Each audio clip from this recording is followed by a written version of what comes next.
shaken yet standing firm. I was not built to break. This is Radio Cayman in the Cayman Islands.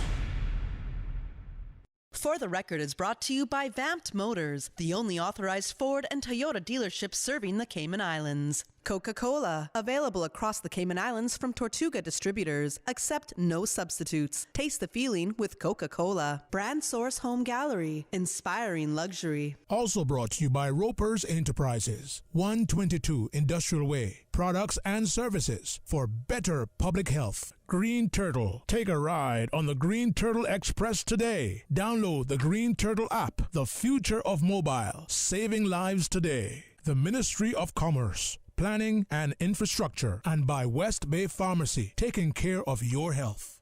This is For the Record with Ort Connor. Coming to you live from Radio Cayman Studio. For the record. For the record. For the record. Hear from your government officials, independents, and the opposition on issues that matter to you. For the record. Engage in an open dialogue between residents and lawmakers. For the record. For the record. For the record. Informative, impartial, insightful. This is your talk show. 1-800-534-8255. Your calls, your input. This is For the Record. And now, your host, Ort Connor. Good morning, and welcome to For the Record, a land of soft, fresh breezes and verdant trees. So fair. Today is Friday, the 19th day of February 2021. In the Cayman Islands, 53 days and hours before our general elections here. And today, 19th of February, Turks and Caicos Islands will be conducting their general elections today as well. So I hope and I trust that everyone had a restful, peaceful, enjoyable evening. Those of you who are on the roads of the Cayman Islands, again, we urge you to please be extremely cautious. Ensure you observe the rules of the road, whether you're a pedestrian, a cyclist, operating any type of motorized vehicle. Bear in mind that by observing the rules of the road, the life you save may simply be your own. For those of you who are celebrating a birthday today, we want to wish you a happy birthday. If you've celebrated one over the past few days, a belated happy birthday as well. Those of you who are infirmed, either at a medical entity or at home, we want to wish you all the best and a speedy recovery. And those of you who have lost loved ones, we want to extend our sincere condolences to you. And we hope and we trust that the memories of your loved ones will help to carry you through these very challenging times as well. So, folks, I want to thank you for allowing Radio Cayman and, by extension, For the Record, into your homes, into your vehicles as you traverse the busy roads of the Cayman Islands, into your places of work, wherever that may be. As you know, For the Record is a show produced by the staff and management of Radio Cayman, and it is geared towards keeping you abreast of issues as they arise and play out on the local, regional, and international scene. I'm your host, Ort Connor, and you're welcome to join me every Monday, Wednesday, and Friday from 7:30 a.m. until 10 a.m. During that period, our phone lines are open. Beautiful radio voice of Miss Susan Watson waiting to take your calls. You can call us on our toll-free number provided courtesy of Flow. That toll-free number, 1-800-534-8255. You can also call us on 949-8037 and 949-6990. If you don't like to talk on the telephone, email us at fortherecord, one word, fortherecord at candw.ky. WhatsApp us, 925-3261. You can send us a text message or leave us a voice note, the contents of which will be played during the course of the show. And of course, you can follow us on YouTube simply by subscribing to Radio Cayman live stream. What we're going to do this morning, we're going to keep the phone lines closed until after the 8 o'clock news. And of course, it's my pleasure to have in the studio with me this morning, Dr. Steve Macfield again. And, as long as he doesn't declare himself as a candidate, you will hear more and more of him on the show, because if he becomes a candidate, then of course, that, proves and conflict of interest, then is created. So we're happy to have Dr. Macfield in the studio with us. Before I go over to Dr. Macfield, I just want to share the COVID-19 update for you that was issued yesterday, the 18th of February, 2021, and the Chief Medical Officer, Dr. John Lee, reported that 461 COVID-19 tests had been carried out since it was last reported on Tuesday. Out of those 461, 6 were positive. The individuals are travelers who tested positive following routine screening. They will remain in isolation until they're considered to have recovered. Also, the number of persons in isolation at a government facility or in their homes as required by the medical officer of health is now at 785. Also, the total number of COVID-19 vaccines administered to date, that is as of yesterday, 17,285, with 7,008 persons having completed the 2-dose course so far as well. And as usual, people continue to give kudos to the way that things are conducted at Owen Roberts International Airport, and when done at the clinics, also at the various district clinics. Nothing but praise. There may be some small issues of confusion in relation to the dates and who is eligible at particular times, and we just urge people to continue to listen to Radio Cayman. Check, if you have the ability to do so, the Health Services Authority's website, and you will have all of the information there where you can see when you are eligible to go. Of course, if you are 60 years plus, you can go at any of the dates and any of the times, because priority is being given to those who are 60 plus. And of course, if you have had your first dose, then on the card that you receive, the date for your second dose is on there as well. So there should be no confusion on the part of those persons who are to receive their second dose, and there should be no confusion on the part of those persons who are 60 plus years of age. So last week we had Dr. Steve Macfield in the studio with us, and I had laid out this elaborate discussion that we were going to have. We're going to cover the whole issue of refugees and everything, and then we were going to talk about the elections, and we really never got to the refugee part of things, Dr. Steve Macfield, and I know you had done an enormous amount of research on that, and since then we have seen another release by the Human Rights Commission in relation to their views on the issue. So, Doc, good morning. Welcome back to For the Record, and like I said, we're going to close off the phone lines until after the 8 o'clock news, so that you can establish, a discussion, and in particular, on the issue of refugee status and the situation here in the Cayman Islands. Good morning to you, Mr. For the Record, and good morning to all your listeners in the Cayman diaspora and all of those people in Radio Cayman One Land. Mm-hmm. It's good to be back again on this Friday morning with you, and certainly I'm so taken back about the records in which you just gave us about the COVID-19 vaccine. It seems to me that the people who are positive are the people who are travelers, and I just wonder, is there some way that we can ascertain their COVID status before they come to the Caymans? Well, they're supposed to have a positive test, or a negative test, it should show that they're a negative test 72 hours before traveling to the Cayman Islands. And of course, when they reach here, I think they're also swabbed and tested as well.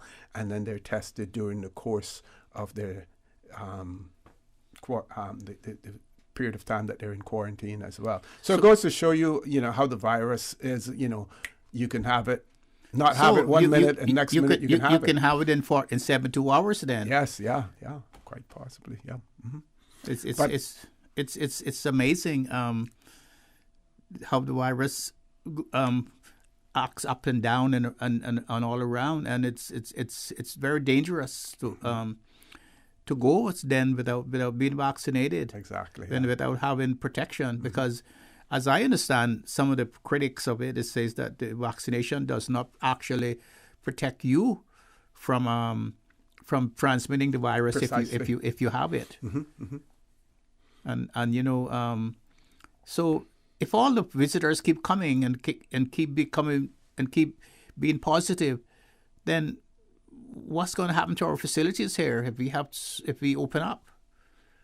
Well, we won't certainly be able to open up anytime soon. I don't think without not with the statistics that you just read to me. But what it goes to show is that the system that we have is working as long as we continue to require persons to quarantine, and then you're not getting the disease out into the general population. Yes, and for that we're lucky, and I have to give the people who are conducting that the control of that kudos, because I think they have been doing a good job in keeping the virus out of the Cayman Islands, because I think we were the only people that can go about our daily work and our daily journeys without having to wear masks and being restricted and having lockdowns. I think we're the only country now that can do that. And really, we shouldn't shirk from still wearing masks if we feel that we need to. Yes. We have to also ensure that all of the sanitary protocols that we are still being kept. Them, yes, as and well.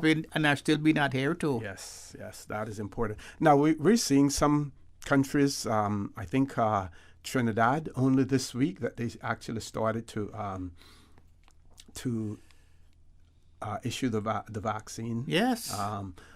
Grenada. Some people don't have it. Just recently, some of them don't have it yet. Are waiting for it as well. So, we have been extremely fortunate, but we can't allow ourselves to let our guards down as well. Can't allow ourselves to do that. Okay. So, Doc, the Human Rights Commission issued. Ms. Susan, why don't we're going to take we're 1 minute before the commercial break. Let's take the break, and then when we return, we can go right into the latest statement issued by the Human Rights Commission on the matter of asylum grantees' alleged breach of human rights. Folks, please stay tuned for the record. We'll be back shortly. The Cayman Islands boasts of a long, colorful, and rich history. In tribute to our roots, Radio Cayman, the voice of the Cayman Islands, is pleased to bring you the Historical Vignette Series. Brought to you by Rotary Central. For more than 110 years, Rotary members have used their passion, energy, and intelligence to take action on sustainable projects. The Cayman Islands, He hath founded it upon the seas. Luke Carvin Forbes, J.P., 1914-1987. Luke Carvin Forbes was a pastor of the Breakers Church of God for many years. He also preached in Savannah, West Bay, Georgetown, Northside, and East End. He was a God-fearing man, of who a neighbor once remarked that the only time you heard his voice was when he was singing hymns. He was also a carpenter, a farmer, counselor, and a justice of the peace. One of his best-known carpentry projects was the building of the International College of the Cayman Islands. He and his wife, Mary A. Forbes, had 8 children. Radio Cayman's historical vignettes was brought to you by Rotary Central. For more than 110 years, Rotary members have used their passion, energy, and intelligence to take action on sustainable projects.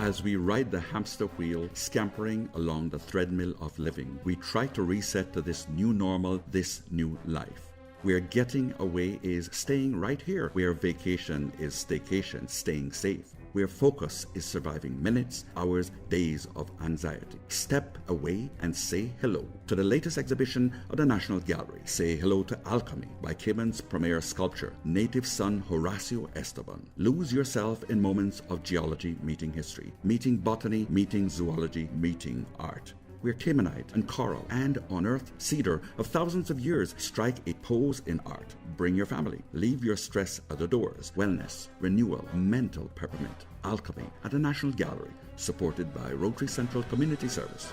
Rotary opens opportunities. Green Turtle, modern solutions to get you through the new normal. Download the Green Turtle app now and top up yours or a loved one's phone with any mobile carrier in any destination. Home delivery of laptops, tablets, phones, accessories, and iTunes and major online retailer gift cards. And now, home deliveries of groceries and courier service. Guaranteed delivery within 2 hours from 9 a.m. to 3 p.m. Visit their list of products at greenturtle.ky or download the Green Turtle app today. Green Turtle is not only the future of mobile, but today it can help save a life. Take a ride on the Green Turtle Express today. Download the Green Turtle app, the future of mobile, saving lives today. I grew up in a Canadian village with a general store that had just about anything you could ever need. That's what I'm reminded of every time I go into West Bay Pharmacy. It's not just because it's well stocked with necessities and oddities, but also because it's like our community hub. The staff treat customers like friends. Ron and the team of pharmacists have kept my family patched up and flu-free for years, and there are usually a few good laughs mixed in. They are truly taking care of my health and my family's health. West Bay Pharmacy is the very best of Cayman kind. Thinking of getting a hybrid but don't know much about them? Vamt Motors has lots of great reasons why you should choose a Toyota Corolla Hybrid or CHR Hybrid for your new ride. Hybrids save fuel, run cleaner, reduce CO2 emissions, and even recharge their batteries while being driven, so you don't ever have to worry about plugging them in. Both are super quiet as well as economical and fun to drive. So stop by Vamt Motors to check out a new, fuel-efficient, eco-friendly Toyota Corolla Hybrid for only $26,900 or a sporty CHR Hybrid starting from $34,150 while stock lasts. Go Toyota, go hybrid, go to Vamt Motors on Walkers Road. Honey, our fridge has stopped working again. Everything in the freezer is melting. We need to get this repaired right away. I'm calling Brand Source Service. When you need the very best appliance service, call Brand Source Service at 623-5000. Offering service and installation of all brands and models of appliances. Brand Source Service is Cayman's source for appliance parts and repairs with qualified and experienced technicians and the island's largest stock of appliance parts. Brand Source Service will have your repair completed in a flash. So, whatever the problem is, call the experts at 623-5000. Brand Source Service, Dorsey Drive, Industrial Park. Telephone 623-5000. Whether you're finishing a new condo, upgrading your rental property, or simply renovating, make Ropers Enterprises your first stop. Quality furniture at a fraction of the price. Find everything for your home and kitchen at low prices. Ropers, your neighborhood store. Value, integrity. Ropers Enterprises, 122 Industrial Way. Your home deserves a quality finish. Visit their showroom or shop online at ropers.ky. Ropers, providing products and services for better public health. System 1 loaded. 1-800-534-8255. What is on your mind when it comes to the government, independence, and the opposition? Issues that matter to you. 534-8255. Waiting to hear from you. For the Record. This is For the Record with Ort Connor. Good morning and welcome back to For the Record. In the studio with me this morning, Dr. Steve McFeel. We're going to discuss the issue of the granting of asylum, political asylum, in the Cayman Islands and the Human Rights Commission's statement on the matter of asylum grantees' alleged breach of human rights. This release was issued on the 12th of February of this year, and it reads, "The Human Rights Commission is aware of the general concern and public interest in relation to the matter of the Cuban refugees, who have been actively and peacefully protesting on the steps in front of the government administration building in the past week. As a brief background on the matter, a Cuban political refugee is seeking rights for his family to be granted residence and employment rights for his spouse in the Cayman Islands. The ongoing sensitive matter has identified a gap within the Customs and Border Control Act 2018, referred to as the Act, as there is currently no provision to regularize the expatriate spouse. The Commission has been working in the background to seek a sound resolution to address this matter. The Commission has been in correspondence with the Ministry of Employment and Border Control, the ministry, known as the ministry, since 2019, and upon identifying the inability to add spouses to asylum approvals, which is in accordance with Section 113 of the Customs and Border Control Act 2018, the Commission has expressed recommendations to consider a prima facie conflict between the Act and Section 9 of the Constitution, right to private and family life, as well as the United Nations Convention relating to the status of refugees, to which Cayman is a signatory. Furthermore, asylum grantees are required to be treated equally to nationals. I want you to take note of that phrase there. Yes. Furthermore, asylum grantees are required to be treated equally to nationals, and therefore spouses should be able to apply for residency and employment rights certificate. The ministry has indicated that work is currently being undertaken to amend the Act to address these concerns. Due to the sensitive nature and the alleged breach of human rights in this regard, the Commission continues to advocate for the urgent remedying of this matter to remain a top priority, particularly for the incoming government, so that no one residing in these beauteous Cayman Islands are disenfranchised in any respect. The reference 2009 letter correspondence to the Ministry of Employment, I think that should be 2019, so that might be a typo there, to the Ministry of Employment and Border Control can be found at the Commission's website. And I give you the website name where it can be accessed. So, they talk about possible breach of the constitutional rights of those persons granted asylum. So before we actually get and challenge some of the things that the Human Rights Commission has said here, just give us a little background in terms of the whole issue of refugees and refugee status. Well, firstly, the refugees are a refugee. A person has to be a refugee before they can come into the country and demand what the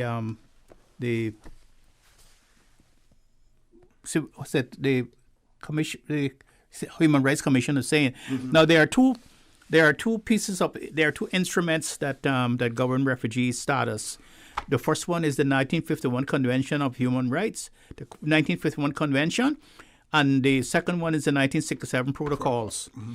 Now, this is what it says, and I would like just to read this. It says, the determining factor for receiving asylum is whether the individual meets the criteria contained in Article 1 of the Refugee Convention and the Protocol. This article defines a refugee as a person who, owing to a well-founded fear of being persecuted for reasons of race, religion, nationality, membership of a particular social group, or political opinion, is outside the country of his nationality and is unable to, or owing to such fear, is unwilling to avail himself of the protection of that country. Now, that says a whole lot. And sometimes when we offer refugee status, I wonder whether or not they fit this criteria. Mm-hmm, mm-hmm. Now, the convention sets out all the criteria, the protection for refugees, and unlike, I differ with the Human Rights Commission, because the 1951 Geneva Conventions on refugees relating to the status of refugees does not provide a right to family reunion for refugees, and they do not provide the right to family life mm-hmm. in the country in which they are seeking refuge. Mm-hmm. And another other thing to be taken note of also is that the 1951 Convention does not define how state parties are to determine whether an individual meets the definition of a refugee. Instead, the establishment of asylum proceedings and refugee status determinations are left to each state party to develop. That's right. This has resulted in disparities amongst different states as governments craft asylum laws based on their different resources, national security concerns, and histories with forced migration movements. Also that despite differences at the national and regional levels, the overarching goal of the modern refugee regime is to provide protection to individuals forced to flee their homes because their countries are unwilling or unable to protect them. Yes, and as far as the Constitution is concerned, as far as their rights are concerned, each right, as you have said, is defined by the laws on each particular state in which the refugee find himself mm-hmm, and are seeking refuge. Now, there has to be a contradiction with what the Human Rights Commission have said. They're saying that they have the right to private life and family life, and I'm saying that the convention does not say that, and it does not provide for them to have that. Mm-hmm. But when I looked at Section 16 of our Constitution that defines the rights, mm-hmm. it says, subject to Section 3, 4, 5, and 6, government shall not treat any person in a discriminatory manner in respect of his rights under this law, part of Constitution. In this section, discriminatory means affording different and unjustified treatment to different persons on any grounds such as sex, race, color, language, religion, political or other opinion, national or social origin, association with a national minority, age, mental or physical disability, property, birth, or other status. Mm-hmm. But here's the kicker here. Okay, I'm going to have to interrupt you there, Doc, because we're at top of the hour for 8 o'clock news. Okay. Folks, please stay tuned. For the record, with Dr. Steve McPhail, will be back immediately after the 8 o'clock news. So don't change that dial. Thank you, Mr. Connor. And studio time now by Foster's is 8 o'clock.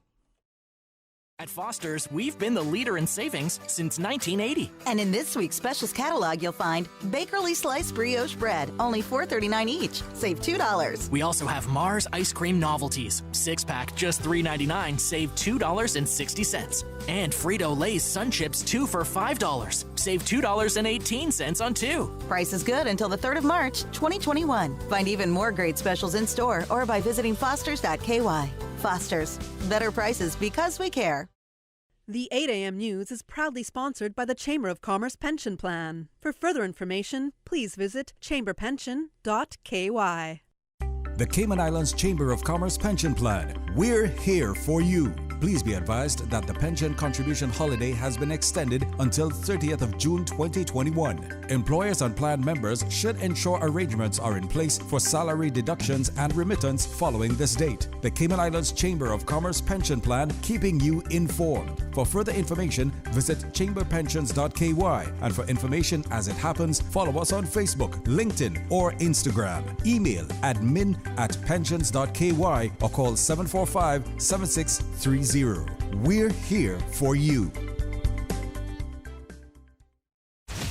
Your voice, your choice for today's biggest news.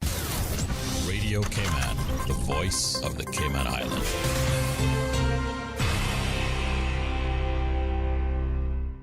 With your latest news, I'm Carsley Fuller. Police are investigating yet another potential quarantine breach, this time in Cayman Brac. Radio Cayman's April Cummings reports. An alleged breach of isolation protocols by travelers quarantining at residents in the Brac has been reported to the RCIPS and is currently under investigation. As part of a routine welfare and compliance visit by the Travel Cayman Mobile Compliance Team, travelers in quarantine were found to have people visiting with them in their yard space. On instructions from the medical officer of health, the persons visiting have been placed in quarantine and now tagged with monitoring devices. Public health confirm all primary contact tracing protocols have been observed and reassure the public there is no immediate cause for public health concern.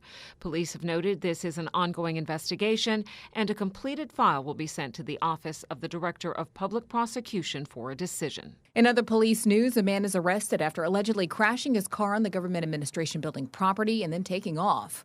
Shortly before 1:30 a.m. on Thursday, officers responded to a report of a single-vehicle collision on Elgin Avenue near Claude Hill Road involving a Toyota Land Cruiser. The vehicle had left the roadway overturned, coming to rest on the property of the Government Administration Building. The driver of the vehicle left the scene before police officers arrived. Later that day, the driver, a 46-year-old Georgetown man, was arrested on suspicion of leaving the scene of an accident. He was granted bail. And the Central Caribbean Marine Institute launches its Reef Relief 2021 Photo Scavenger Hunt and Beach Day fundraiser. More from Radio Cayman's Felicia Rankin-Solins. For Reef Relief 2021, all you need is to put a team together of 4 to 6 people to join in on the fun. You can be any age to take part. Teams have 5 days from April 5th to the 10th to complete as many items from the Photo Scavenger Hunt list as possible. They then must post to the Central Caribbean Marine Institute's Facebook page to submit. All the items on the list are eco-friendly and include lionfish hunting, beach cleanups to simple pro-environment things you can do in the home and office. Everyone who takes part will be contributing to Reef Relief. Points are awarded for each item completed. The hunt concludes with a beach day for all registered participants at Kaibo on Saturday, April 10th from 12 p.m. to 3 p.m. Prizes will be awarded to the winning photo scavenger hunt team and best photos. Participants can expect lunch, beach games, and select activities and live music. There will be raffle tickets to purchase, the opportunity to sign up for CCMI's Coral Dome Champion program, and entries will be for sale. All proceeds go to support CCMI and sustain their ongoing programs that work to protect and restore coral reefs. Ticket prices begin at $75. Children 12 and under are $30. For complete event information and to buy tickets, please visit reefresearch.org. For Radio Cayman News, I'm Felicia Rankin-Solins. Now with a check of international news, here's the BBC, which will take us out of the newscast. I'm Carsley Fuller from Radio Cayman's newsroom. BBC News with Jerry Smith. Leaders of the G7 developed nations are poised to dramatically boost their contributions to the global vaccination effort against coronavirus. They'll make pledges shortly at a virtual summit hosted by Britain. President Biden will promise $4 billion to the UN's COVAX program to immunize people in poorer countries. There's been heavy gunfire and explosions in the Somali capital Mogadishu, where opposition leaders have been defying a government ban on public gatherings. The opposition parties want President Mohamed Abdullahi Farmajo to leave office. UN human rights experts say there's been increased communal violence in South Sudan.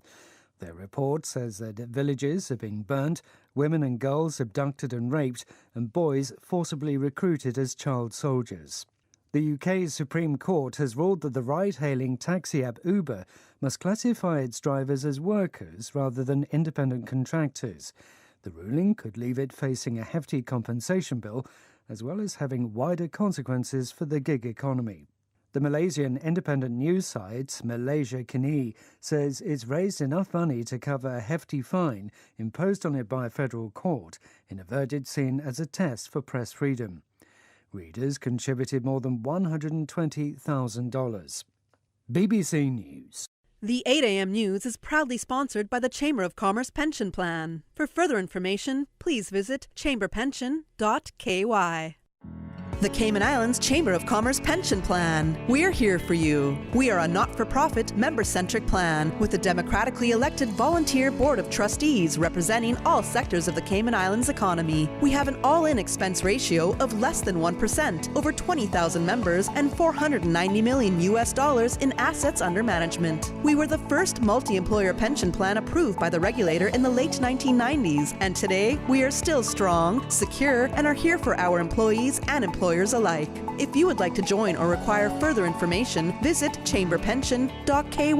And for information as it happens, follow us on Facebook, LinkedIn, or Instagram. Email admin@pensions.ky or call 745-7630. The Cayman Islands Chamber of Commerce Pension Plan. We're here for you. Stay in touch with Radio Cayman for the latest in news and information. Follow Radio Cayman on social media, Facebook, Instagram, Twitter. Download the Radio Cayman app or log on to our website, www.radiocayman.gov.ky. Radio Cayman, your voice, your choice, your radio.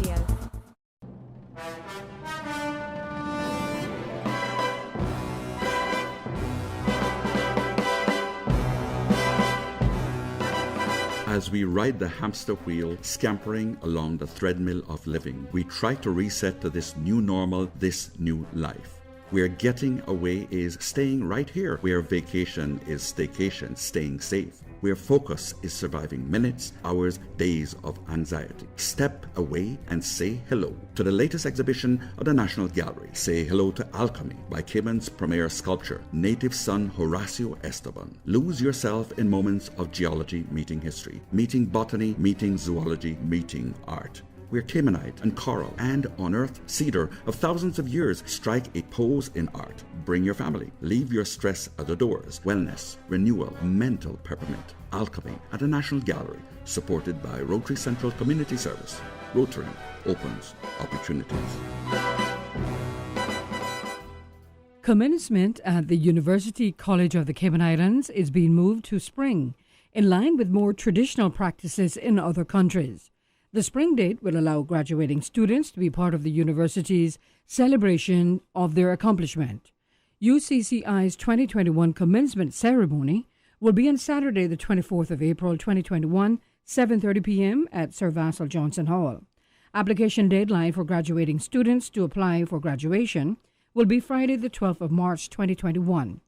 For all of the information on commencement 2021 and to access the graduating form, you can visit www.ucci.edu.ky/graduation. Healthcare Pharmacy, caring about your health for the past 25 years. Radio Cayman's premier health show. Alzheimer's and dementia, are they the same disorder? Yeah, I think that's a very important question. For the Health of It with Tara Bush. For the Health of It with Tara Bush. Is heard on Saturdays at 9:30 a.m. and on Wednesdays at 7 p.m. Brought to you by Healthcare Pharmacy in Grand Harbor, where they care about your health. Transfer and refill your prescription online. Visit healthcarepharmacy.com or call 947-8900. Healthcare Pharmacy, now with a new and second location in Governor's Square. The new Healthcare Pharmacy in Governor's Square is open Monday to Friday, 9 a.m. to 6 p.m. and Saturday, 9 a.m. to 2 p.m. Healthcare Pharmacy, where they care about your health. The 8:10 a.m. weather report, Monday through Friday, is proudly sponsored by Pan American International Insurance Corporation. Pan American International Insurance Corporation, meeting the life, accident, and health insurance needs of individuals and businesses to ensure financial security and peace of mind. For more information, call 949-8304 or email www.palig.com. That's PALIG.com. For over 100 years, more than 5.8 million people across the Americas and the Caribbean have placed their trust in Pan American Life Insurance Group. We have delivered on our promise and have proven that we're more than just an insurance company, we're family. To learn more about our first-in-class group health and employee benefit solutions, please visit Pan American Life Insurance Company of the Cayman Islands at Unit 221, Cannon Place East, North Sound Road, Grand Cayman, or contact us at 949-8304. You can also visit us online at www.palig.com. Pan American Life, people you can trust for life. Good morning. Let's take a look at the latest weather report. Current temperature is 79 degrees. Relative humidity is 84%. The barometric pressure, 30.02 inches and rising. The wind is out of the east at 4 knots. Overnight low temperature was 74 degrees. Synopsis indicate isolated showers along with light southeasterly winds and seas are expected today as a cold front moves over the southeast Gulf of Mexico. Light to moderate north to northeast winds and seas are expected from late tonight as the front is expected to move over the extreme northwest Caribbean. Radar images show isolated showers in and around the Cayman area moving towards the northwest. Now the forecast for today calling for partly cloudy skies with cloudy spells and a 40% chance of showers. Temperatures will be in the mid-80s. Your winds will be southeast at 5 to 10 knots. Seas will be slight with wave heights of 1 to 3 feet. And the forecast for tonight calling for partly cloudy to cloudy skies with a 40% chance of showers and temperatures dipping to the mid-70s tonight. Your winds will be east to northeast at 5 to 10 knots this evening, backing to the north-northeast at 5 to 10 knots from late tonight, increasing to 10 to 15 knots by early tomorrow morning. Seas will be slight to moderate with wave heights of 2 to 4 feet. Today's low tide will occur this morning at 10 minutes past 11 and a high tide this afternoon at 3:17 and a low tide again tonight at 6 minutes past 10.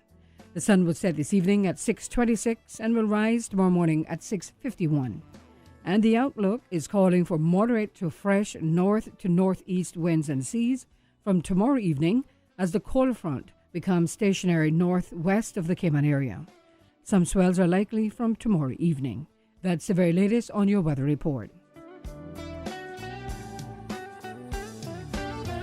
The 8:10 a.m. weather report, Monday through Friday, is proudly sponsored by Pan American International Insurance Corporation. Pan American International Insurance Corporation, meeting the life, accident, and health insurance needs of individuals and businesses to ensure financial security and peace of mind. For more information, call 949-8304 or email www.palig.com. That's PALIG.com. For over 100 years, more than 5.8 million people across the Americas and the Caribbean have placed their trust in Pan American Life Insurance Group. We have delivered on our promise and have proven that we are more than an insurance company. We are family. To learn more about our first-in-class individual and group life, disability and accident solutions, please visit Pan American International Insurance Corporation at Unit 221, Cannon Place East, North Sound Road, Grand Cayman, or contact us at 949-8304 and visit us online at www.palig.com. Pan American Life, people you can trust for life. During these unprecedented times, Radio Cayman, the voice of the Cayman Islands, is pleased to bring you the Cayman Strong series.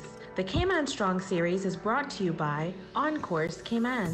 Visit oncourse.ky to view a full list of wellness services and their qualified team. OnCourse Cayman, health, wellness, and happiness.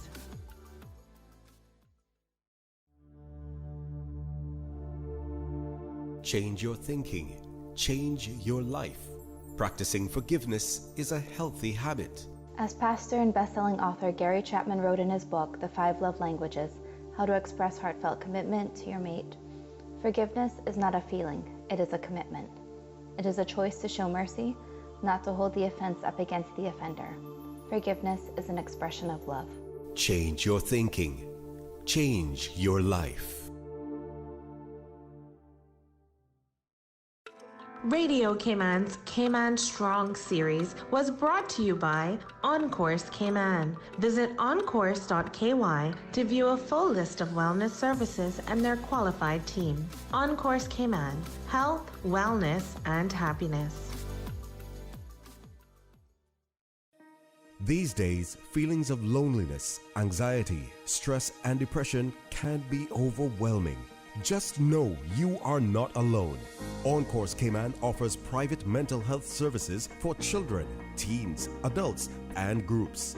Visit oncourse.ky to view a full list of wellness services and their qualified team. OnCourse Cayman, health, wellness, and happiness. The traffic report is brought to you by Subway. Planning a meeting, event, or office celebration? Visit subway.ky to place your catering order today.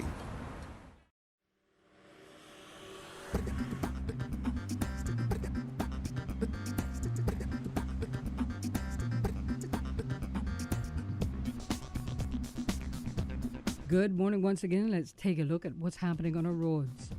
As we look to Godfrey Nixon Way and Eastern Avenue, traffic is moderate.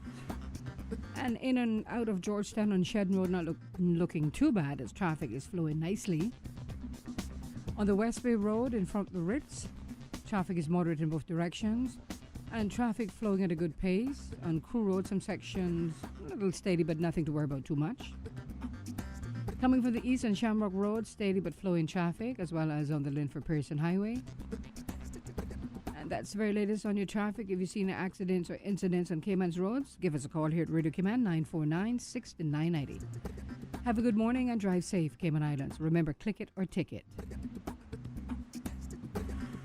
Now you'll never have to choose between two desserts at Subway. The new caramel brownie cookie is 2 treats in 1. Imagine sweet, gooey caramel with decadent chocolate chunks baked in brownie-flavored dough and topped with a light drizzle of caramel icing. And you have the new caramel brownie cookie, available at Subway. Complete your Subway sandwich, pizza, or salad with the delicious caramel brownie cookie or any other cookie flavor and dessert. Available at all Subway locations. Subway, eat fresh. The traffic report is brought to you by Subway. Planning a meeting, event, or office celebration? Visit subway.ky to place your catering order today. It's time to update your information. If you've recently changed your mailing address, phone number, or email address, please let your Water Authority customer service team know. Visit our website, www.waterauthority.ky, to download and fill out our customer information update form, or contact our customer service team at info@waterauthority.ky or call 949-2837. This is an important public service announcement. In accordance with the standards in public life law, all candidates seeking election for public office must submit a declaration of interests before filing nomination papers on Monday, 1st March 2021. The standards in public life Schedule 1 declaration form can be found on the Commission's website, www.standardsinpubliclifecommission.ky. Again, all electoral candidates must submit their declaration of interest before nomination day to facilitate a smooth and expedient verification process. The Commission is requesting submission by 10 a.m. Friday, 26 February 2021. For more information, visit www.standardsinpubliclifecommission.ky or call the Commission office at 244-36 885. This message is brought to you by the Commission for Standards in Public Life and the Elections Office. For the record, with Ort Connor. Initiating system. For information that matters. For the record, with Ort Connor. Continues right now on Radio Cayman. Good morning and welcome back to For the Record. In the studio with me this morning, Dr. Steve Macfield. We're discussing initially the issue of the granting of refugee status here in the Cayman Islands and what rights and privileges that go with the status of refugee. And we're also discussing the statement issued by the Human Rights Commission on February the 12th, 2021, in relation to the Cubans that have been demonstrating and their position on it. So Doc, yes, the part here that is instructive again, and I'm going to read this one more time, says the ministry has indicated that work is currently being undertaken to amend the act to address these concerns due to the sensitive nature and the alleged breaches of human rights. In this regard, the Commission continues to advocate for the urgent remedying of this matter to remain a top priority, particularly for the incoming government, so that no one residing in these beautiful Cayman Islands are disenfranchised in any respect. So it's obvious that they don't expect the current government to address the situation because of the situation that we're in now with the elections due on the 14th of April. Well, but what we want to point out to whatever government that comes in, yes, that whatever they should government not comes be in, too cavalier about this, and they should not necessarily capitulate to the Human Rights Commission's request if it is not in the national interest, in our best national interest as well. And if it doesn't fit within the conventions and the protocols. Exactly. And as I was saying before, when I was reading Section 16 of the Constitution, and this also this also coincides with what obtains in the UK Immigration Act. Mm-hmm. Okay, it says no law or decision of any public official shall contravene this section, if it has an objective and reasonable justification and is necessarily proportionate to its aim in the interest of defense, public safety, public order, so forth. And it says this section 1, that is the discrimination section, right? Mm-hmm. Shall not apply to any law so far as that law makes provisions for with respect to the entry into or exclusion from, or the employment, engagement in any business or profession, movement, residence within the Cayman Islands of persons who are not Caymanians. Right. Okay. So our Constitution makes it quite clear that a refugee is not a Caymanian and has no rights and does not have the same rights as a Caymanian has.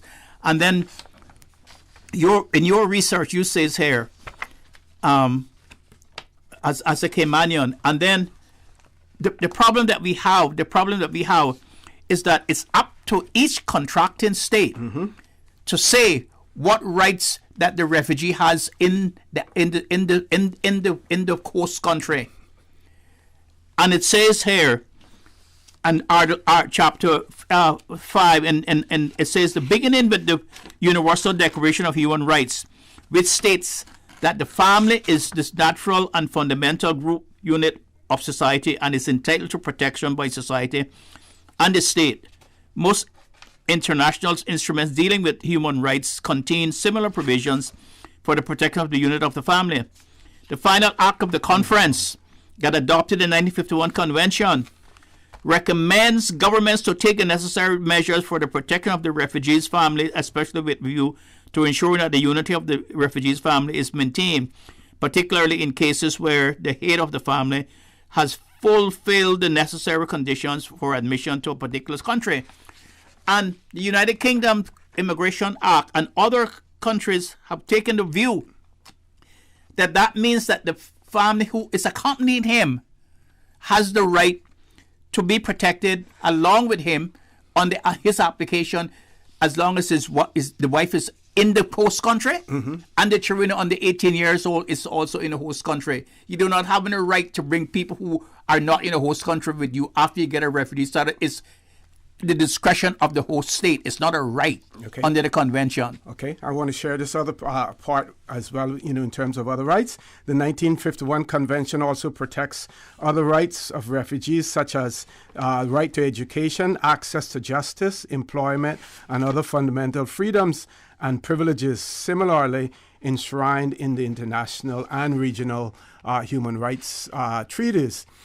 In their enjoyment of some rights, such as access to the courts, refugees are to be afforded the same treatment as nationals, while with others, such as wage earning, employment, and property rights, refugees are to be afforded the same treatment as foreign nationals, not as Caymanians. Now, we're going to pause to take a break, to take a call, but what I want you to focus on there, Dr. McPhail, is now the recommendation that is being made, or what the demands that are being made, that the spouse of this Cuban refugee, who is not from Cuba, but from another country, and who did not accompany him when he came. Right, and a country where she has protection.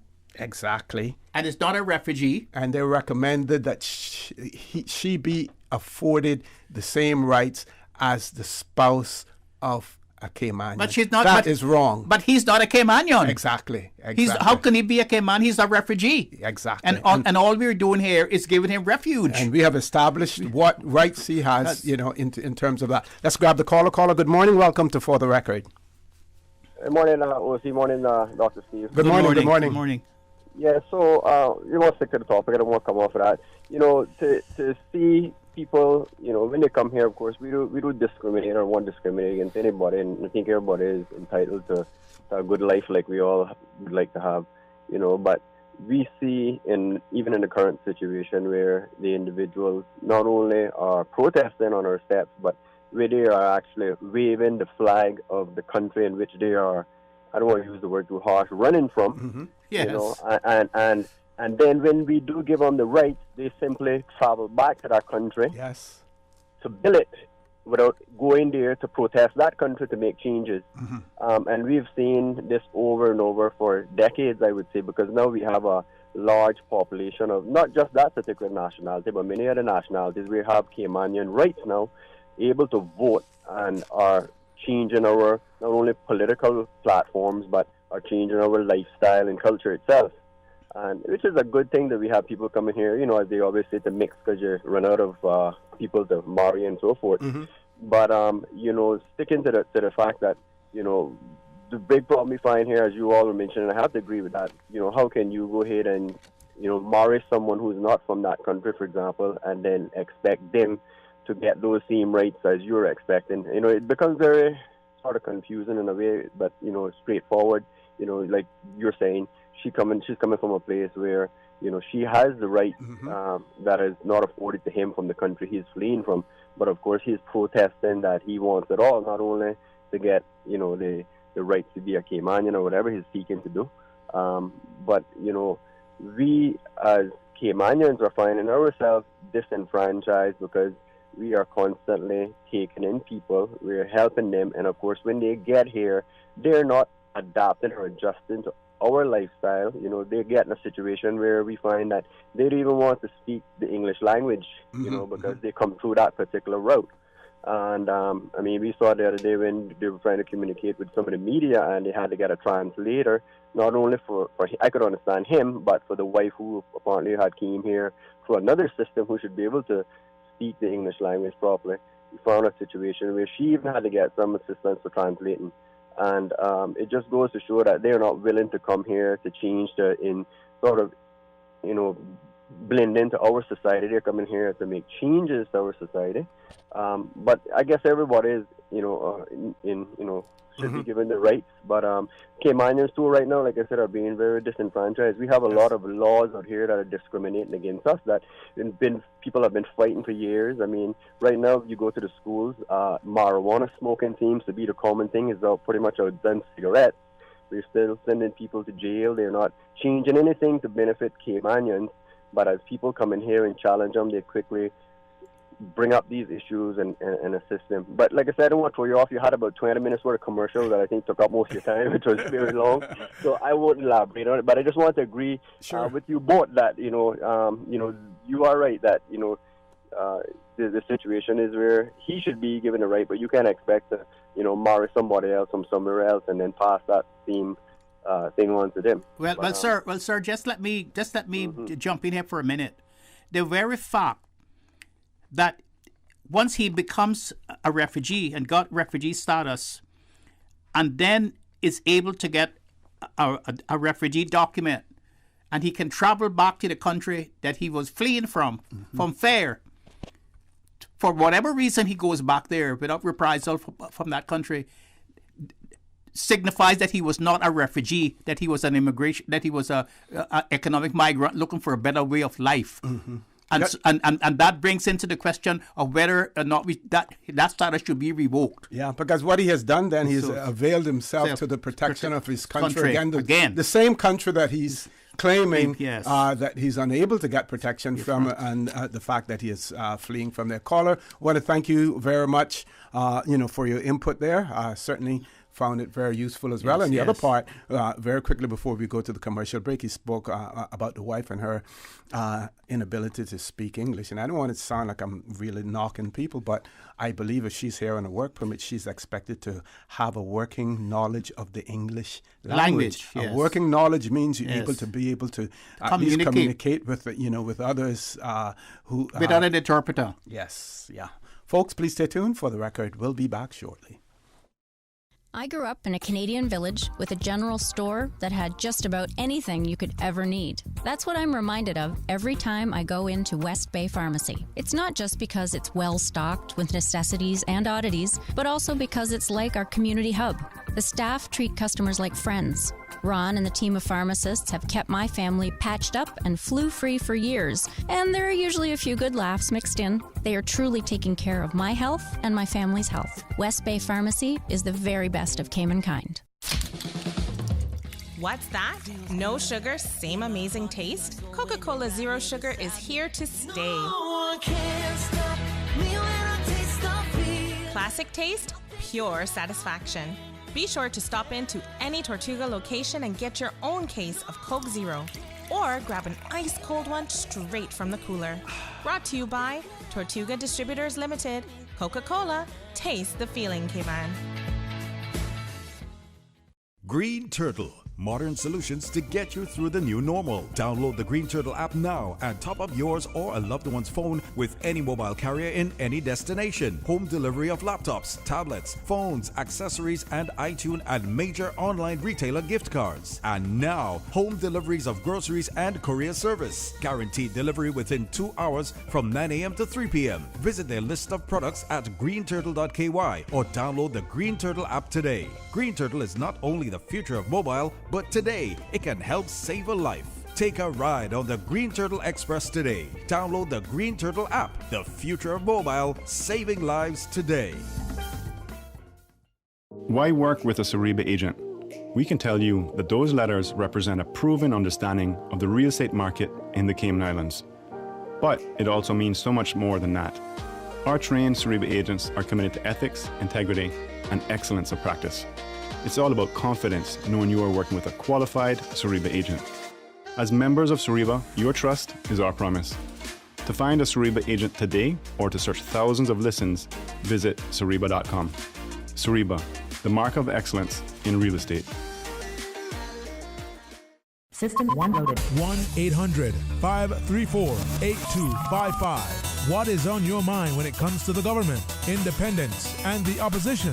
Issues that matter to you. 1-800-534-8255. Waiting to hear from you. For the Record. This is For the Record with Ort Connor.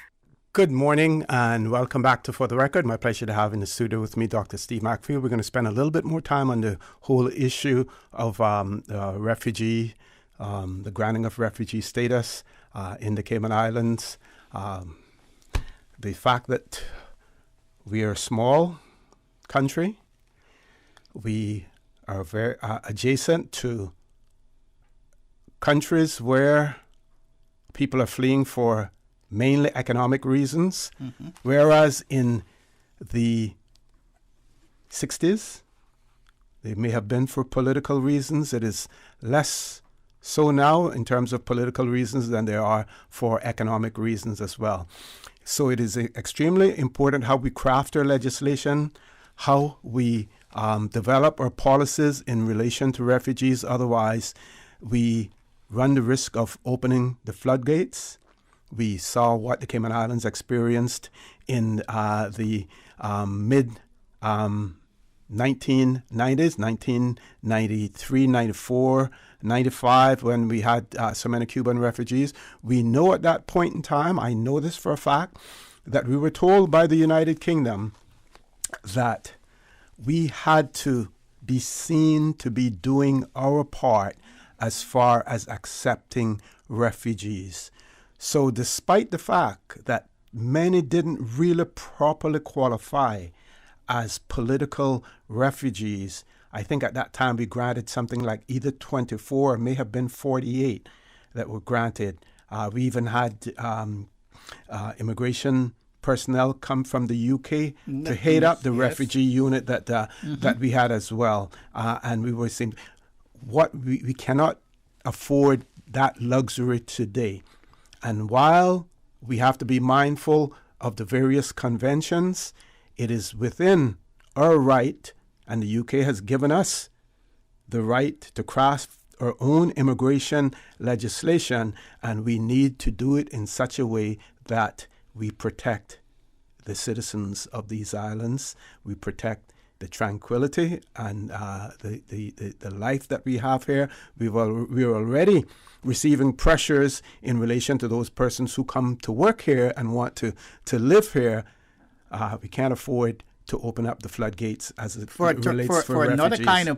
For another kind of a migrant. Yes, exactly. We can, and I would like to share with you what which coincides with what you said just a while ago. Article 17 of the Geneva Conventions, when it relates to wage earning employment, it says the contracting state shall, according to refugees lawfully staying in their country, the most favorable treatment according to nationals of a foreign country, in the same circumstances as regards your rights to engage in wage earning employment. And Article 18 says the contracting state shall accord to a refugee lawfully in their territory treatment as favorable as possible, in any event not less favorable than that accorded to aliens generally in the same circumstances as regards the rights to engage on his own accord in agriculture, handicrafts and commerce, etc., etc. Yeah. So it doesn't talk about favorable rights favorable as no special status as a citizen or the permanent residents in the host country. Exactly. It just talks about the aliens and the rights of aliens, and so a refugee, that's what he is. Okay. He has no rights whatsoever. Let's go to the phone lines. Caller, good morning. Welcome to For the Record. Yeah, good morning. Good morning. Good morning. We're getting some noise in the background. We can hardly hear you. Caller, good morning. Just want to ask two questions and I'll hang up. Sure. Dr. Macfield, good morning, sir. Good morning. I want to find out, is it fair for the people that would be, if there is any in quarantine on election day, that they cannot vote? And what would be the solution for that? Because I think it's taken away human right. Every vote is important and every vote counts. So could you address that for me, please? Thank you. Thank you very much, caller. You want to start, or you want me to start? You start. Okay. Every individual whose name appears on the register of electors, other than those persons who would turn 18 on election day, and we know that when the date for elections was set for the 26th of May, that persons who would turn 18 on or before that date could register. Other than those, any person whose name appears on the register of electors is entitled to vote, right? So the supervisor of elections must provide the mechanisms to allow that person to be able to vote. For instance, a person who is in legal custody but is not disqualified, their name is on the register of electors, they're not disqualified because they're only in detention, they haven't been sentenced yet to a term of imprisonment that may disqualify them. Yes. Provisions are made for those persons to vote. Now, normally, the presiding officer and the poll clerks and stuff don't go to the prison to allow the vote to take place, but provisions are made for the prisoners to be brought out to vote. Similarly, if a person is physically incapacitated and unable to go to the polls, provisions are made for them. So we would expect that those persons who are in quarantine but are qualified to vote because their name is on the register of electors, that provisions will be made for them to be able to vote. So I do not see them being disenfranchised at all. And in those circumstances, I don't understand. Caller, you still there? No, I think he said it would hang up. In those circumstances, I really don't understand why we now do not have the provisions for people to vote, to have an early vote. Mm-hmm. You know? I think instead of bringing them out on the day, day of election, why can't they have an early vote? You should have more people being able to vote early this way. Like you said, you don't have people queued up at the polling stations. Despite the fact that we are in a good place when it comes to the COVID-19 situation here in the Cayman Islands, we are in a good place. So we're going to switch gears again, Doc. Now let's go back to now. We're going to talk specifically now about this residency and employment rights certificate. A particular status that is granted to the spouses of a Caymanian that allows them to be able to get that for at least 7 years until they are able to qualify to apply for Caymanian status on grounds of marriage. Yes. Now, if I were the policymaker in this particular situation, the gentleman has been granted refugee status. His wife is here on a work permit. There's nothing that prevents her from continuing to enjoy her rights as a work permit holder.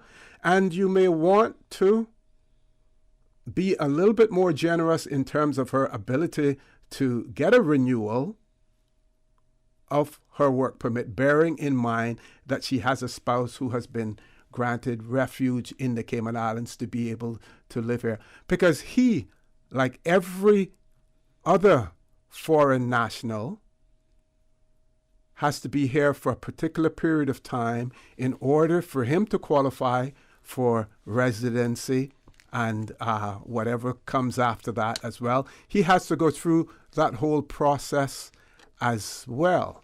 So to grant her something that is the equivalent to what the spouse of a Caymanian would be entitled to, and he is not a Caymanian, would throw everything out of kilts. Exactly. And in the UK, there is a period in which the refugee there's a residency period in which a refugee can go through to be able to have those privileges of bringing the spouse into the country.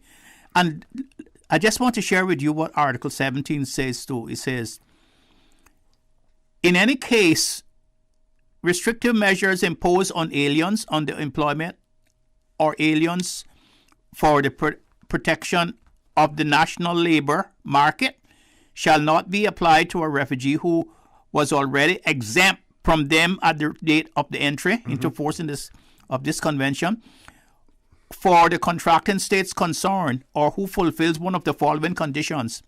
He has completed 3 years residence in the country.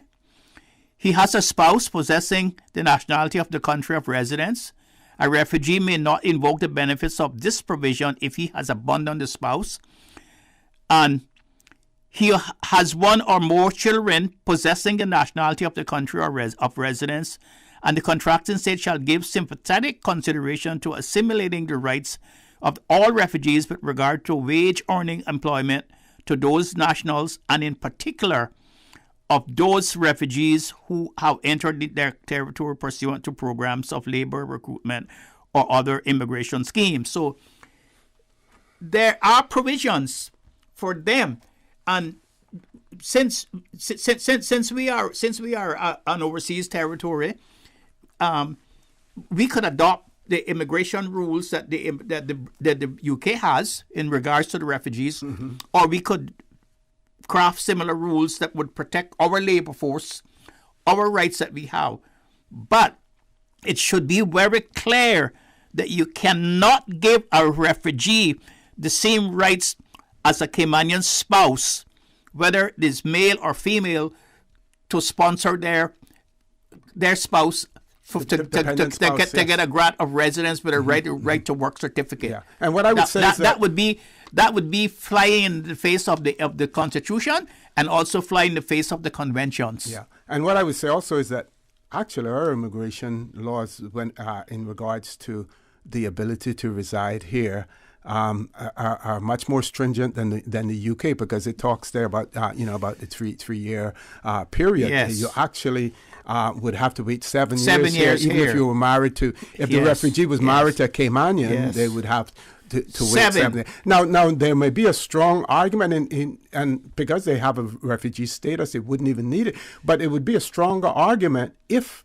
the refugee was married to a Caymanian, and he was asking for residence and employment right certificate as a result of being married to a Caymanian. That would be more palatable, but not the way that they're asking. Got to take a commercial break, folks. Please stay tuned. For the record, we'll be back shortly. I grew up in a Canadian village with a general store that had just about anything you could ever need. That's what I'm reminded of every time I go into West Bay Pharmacy. It's not just because it's well stocked with necessities and oddities, but also because it's like our community hub. The staff treat customers like friends. Ron and the team of pharmacists have kept my family patched up and flu-free for years, and there are usually a few good laughs mixed in. They are truly taking care of my health and my family's health. West Bay Pharmacy is the very best of Cayman kind. Hi, I'm remodeling our bathroom. Hey. I have a few questions. Sure. What are some ideas to make my bathroom feel larger? How do I know if I'm picking the right vanity? How do I choose a new toilet or a new countertop? Also, the lighting is terrible. Can I put a window or a skylight? And do I really need an exhaust fan?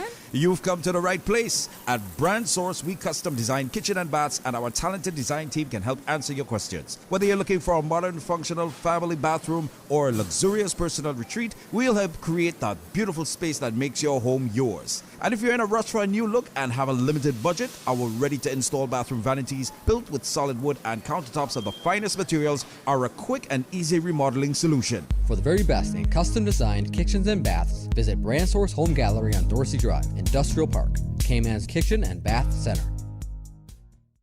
Did you know the third most important factor for customer retention is cleanliness? With 95% of shoppers saying exterior appliance influences where they decide to shop. Keep your business clean with Roper's Janitorial. From offices to restaurants, interior and exterior, walls to rugs and flooring. Roper's cleans it all, including 24-hour emergency service. Roper's Janitorial, 949-2511 or email janitorial@ropers.ky. Dress your business for success. With Roper's Janitorial, we make your business shine. 949-2511. Roper's, providing products and services for better public health. For the record, with Ort Connor. Initiating system. For information that matters. For the record, with Ort Connor. Continues right now on Radio Cayman. Good morning and welcome back to For the Record. In the studio with me, Dr. Steve Macfield. We have one caller. Let's grab the caller. Caller, good morning. Welcome to For the Record. Good morning, Ocean. Good morning, Doc. Good morning. I have a question on PR. If a Caymanian is married to a foreign national, or however you want to term it, and they have had their two children on island for 8 years plus, and their two children now have turned 18 or above 18, what is the recommendation or requisites for them getting their own PR? Well, they are children. They are the children of the PR parents. Yes, sir. And you see, both parents have permanent residence. Permanent residence. One is a Caymanian. Mm-hmm. So they don't. The other is a foreign national. So the children don't qualify for status, yes. due to the fact that one parent is Caymanian? Well, they're the stepchild of the Caymanian. Okay, but stepchild and child basically have same rights. Same rights. Mm-hmm. But what I can say is that if they are now considered dependents on her residence and employment rights certificate, if they go on to tertiary education, I think they can remain on up until age 23. Yes. After that period of time, then they would have to qualify in their own right, either apply for a work permit, or if, I'm not sure, how specific the law is on this, whether or not they would qualify to be the child of having a parent who was born in the Cayman Islands. Because like I said, child and stepchild basically, has the same meaning. As long, and if they're married, because under the marriage law, a child of the marriage is any child of either parent. Mm-hmm. And so I don't understand why the child now is hasn't applied for Cayman status on the grounds of descent, that he has one parent who's Caymanian. But I don't know what the law says in that aspect, but the two children have applied for their PR, and it has been deferred now 3 times. Yeah, well, but see the problem if by applying for a permanent residence, they basically fall under the same criteria as everyone else in terms of what the point system. I would say to consult a lawyer who is well versed in immigration law and see whether or not they may qualify to apply on the grounds that they have a parent who's Caymanian. Caller? Well, we have checked into that, and the law has been changed recently to. As a matter of fact, is through this administration that's in now that there was changed to give the children that are born outside the Cayman of different one parent, and they came here, but they reached the age of accountability, so to speak, 18 plus, and they should just apply, and once they meet the age requirement and a couple of other things then they would be granted the PR. They wouldn't have to go through everything that everybody else has to. Okay, I would have to look at the current legislation, not too up to speed with that. But my suggestion would be to consult an immigration lawyer on that. Caller, I want to thank you very much for that. I think we have enough time to grab another caller before we go to our headline news. Caller, good morning. Welcome to For the Record. Good morning, caller. Welcome to For the Record. Okay, that person's not paying attention. Hopefully, they will. So let's see if we can come up with a solution to this now. What we don't know at this point in time is that child that is not in Cayman Islands, whether or not that child is a child of the union. But irrespective of that, it is obviously a minor child. Again, the fact that the spouse is here on a work permit, the whole idea of the family unit and the right to have a family, the immigration authorities can look at her particular circumstances and possibly make provisions for that child to be included on her work permit as a dependent. Mm-hmm. And the same consideration that would be given when it comes for the renewal of her work permit, or if she decides to change occupations or change employers and for another work permit, to take into consideration the fact that she is married to a person who has been granted protective status, refugee status in the Cayman Islands. To me, that is all that needs to be done at this point in time. Yes. And as you said when we took the break, the border control, the people in the border and border control have been doing their job and have making the right decisions. Yes. According to the law. Yeah. According to what our law is, particularly. But, and my understanding is that many of these refugee statuses that have been granted on appeal to the appeals tribunal. Yes. Now, the immigration officers who handle these are well trained. We have immigration officers who had been received training through the United Nations Human Rights organizations that come down here and observe what we have done, what we do, and everything else. What we can't afford is someone who's wearing their emotions on their shirt sleeve to be dealing with these appeals, because it is not an emotional issue. You do not grant refugee status to someone just because you feel sorry for them. Yes. There are protocols. That's why we have legislation in place for that. And my understanding is that where the problem that lies in the Cayman Islands is in the appeals process, not in the initial stages of it. Because not many, when you look at Cuba these days, not many people can say that they are political refugees.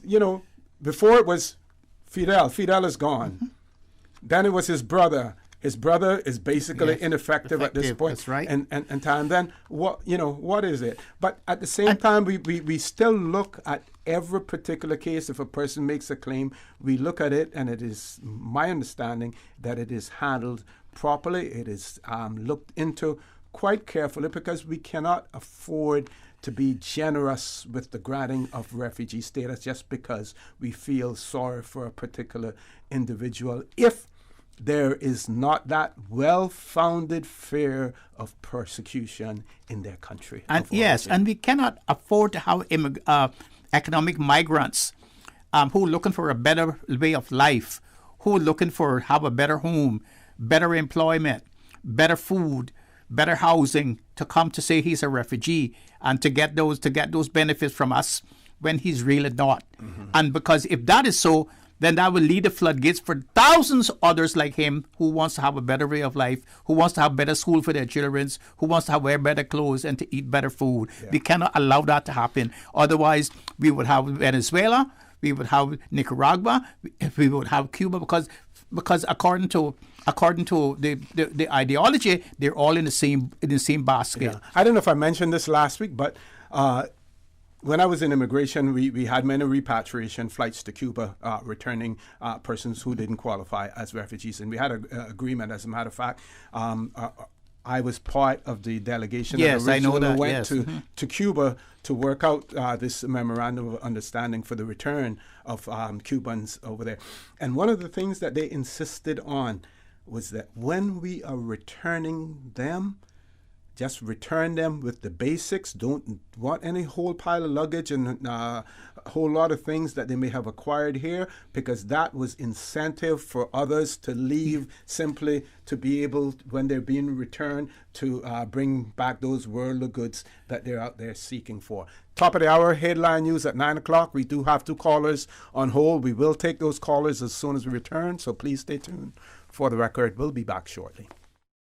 Today's biggest news. Radio Cayman. It's only 2 species that we have here on Island. Generations present. Your voice, your choice. It is in the best interest of the people of these islands. Local, regional, international. This is Headlines from Radio Cayman's newsroom. Today's biggest news.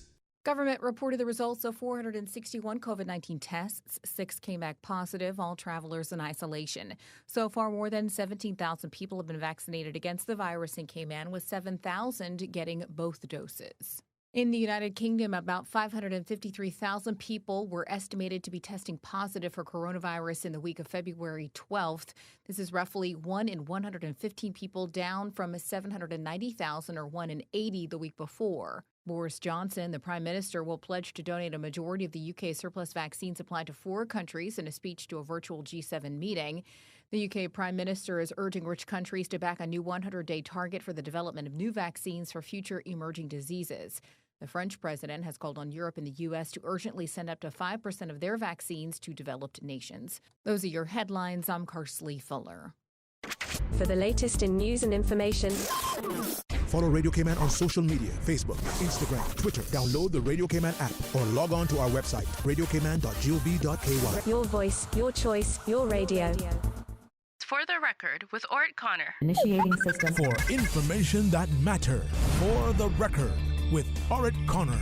Continues right now on Radio Cayman. Good morning and welcome back to For the Record. We have 2 callers in hold. First caller, good morning. Welcome to For the Record. Good morning, Osiri. Good morning. How are you, sir? Not too bad. Good morning, Dr. McFeel. How are you doing? Good morning, sir. It's been a while.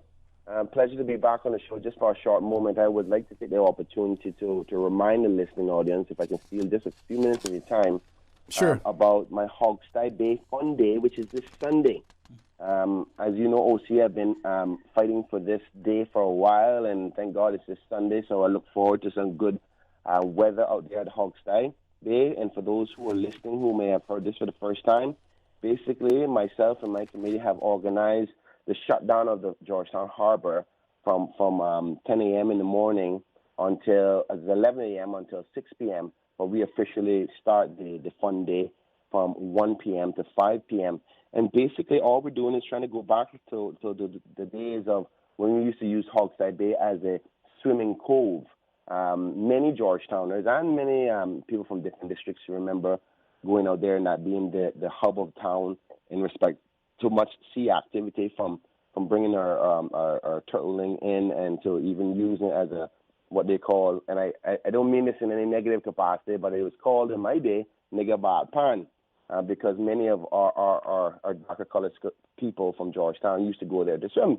I know people may have taken a negative connotation from that from back in the day, but we're past that now, and it's just an old saying. But I remember as a child going there, and a lot of people remember it as well. So we're locking off the road for that day to go out there, enjoy it, and bring back those memories. We're going to have a lot of cultural things out there doing as events. We got some old tires, like what we used to use back in the day. We got some people who will be performing some interesting stunts or riding their bikes off the dock. We're going to have some free refreshments, some fish and fritters, and some swanky. So I want to invite everybody, seniors, young, old, family, kids, everybody from anywhere across the island to come on down and enjoy the Hogside Bay event. And it's just about remembering what Hogside Bay meant to the central part of town and the Greater Cayman Islands. So I look forward to anybody coming, and everybody coming. We're going to have a little bit of background music, no real DJ as per se, but somebody in the background playing some cultural, decent music at a low level because it is Sunday. So I want to invite everybody. Dr. Maxine, I expect to see you out there because you could be able to tell all the youngsters what really going on, because I know you are a walking encyclopedia in respect to these types of things. So again, this Sunday from 1 p.m. to 5 p.m., we're going to have the Georgetown Harbor blocked off for Hogside Bay Fun Day. So bring your family, bring your friends, and come and enjoy a good time, some free refreshments. And put your bathing suit on if you're still able to do so, and enjoy the water out there because it's been so clean as a result of less boats over the last year due to the pandemic. So a perfect opportunity to use it. And the good news is there's no projections of any bad weather, so the wave action is supposed to be perfectly calm for Sunday. So OC, thank you for allowing me that little bit of time there to promote that. And I encourage everybody to come out this Sunday at 1 p.m. No problem. Thank you very much, too, and all the best. Okay. God bless. Bye-bye. Okay. Let's grab the next caller. Caller, good morning. Welcome to For the Record. Good morning, OC. Good morning, Dr. C. Good morning. Good morning. Good morning. How are you, sir? Well, not as good as Anna, but I'm good. You notice I used the word Anna. Yes. Anyway, I read something in the paper. I heard it in the news too, but about this invasion of this doctor's office there on the Godfrey Drive there. Was it an invasion? Well, apparently they went in and they raided the place because they had some illegal marijuana oil or something. Well, I think it was executed under a search warrant. Now I think the validity of that warrant and everything was questioned in a court of law, and the judge there was a scathing condemnation of almost every governmental agency that was involved in it. That's my question. How is it that Customs especially would not have, if it was illegal, why didn't they pick that up when it came in? Because I'm sure it came through Customs when it got in here. I don't think it was Customs. I don't think it was. I think it was the aftermath.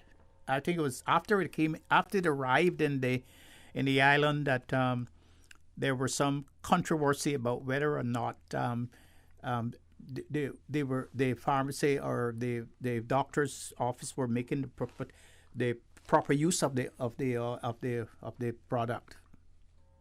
Oh, because I don't understand though. But I mean, the chief medical officer, Dr. Lee, he was involved in it, and then different organizations and stuff was that.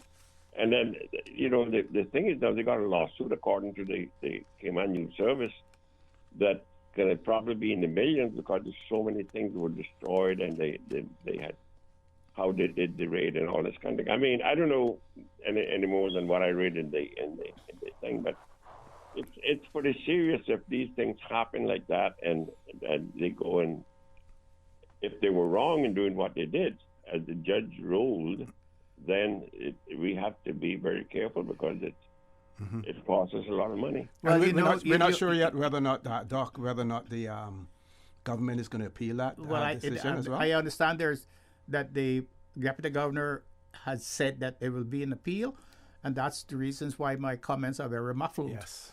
Because if there's an appeal, then the matter is still subdued. The matter is still in courts. It's still a matter that's not finished, and therefore it wouldn't be within my prerogative to give you an opinion on it right away, because an appeal court might say that the court below was wrong, and so forth, or it might uphold the appeal. So that's why I'm quite muffled. Yeah. Okay, my friend. God bless and have a good day. And by the way, I got to tell you this, that I read yesterday. You might have heard that I had bladder cancer, right? Yes, I heard that. Yes. Yeah. Well, yesterday I went in, and I thank God. This is all about faith in God and stuff like that. I told him I didn't want to take no chemo, none of that stuff. That I wouldn't take anything because God was going to heal me. Went back, did my PET scan on Tuesday. Went back yesterday, and the doctor told me there's nothing left in that. That's good. Congratulations. Congratulations about that, and I would say then you should take a second chance and hold on to your faith, because that's the most important thing that you have.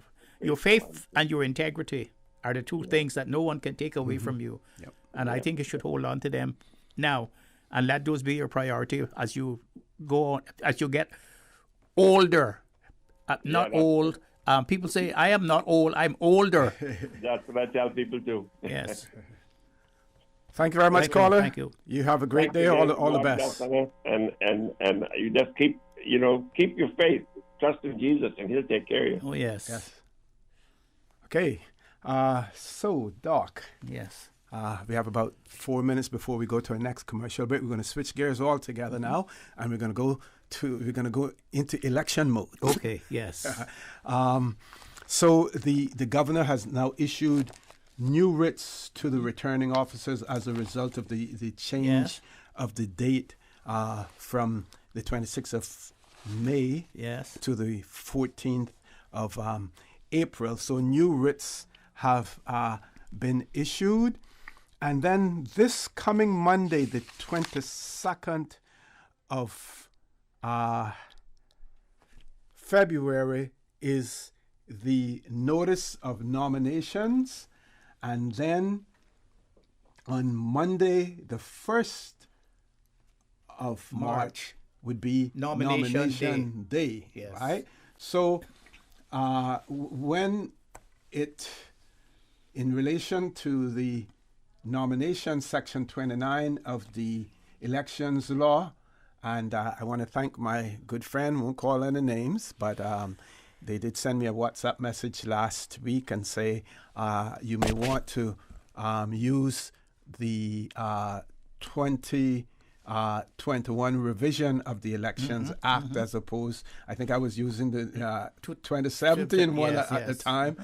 So I know that this person is listening. I hope they're listening. I have now gone over to the 2021 revision, and it says that on nominations, on receipt of a writ under Section 28, a returning officer shall publish a notice in Form 17 specifying the date and place fixed for the receipt of nominations.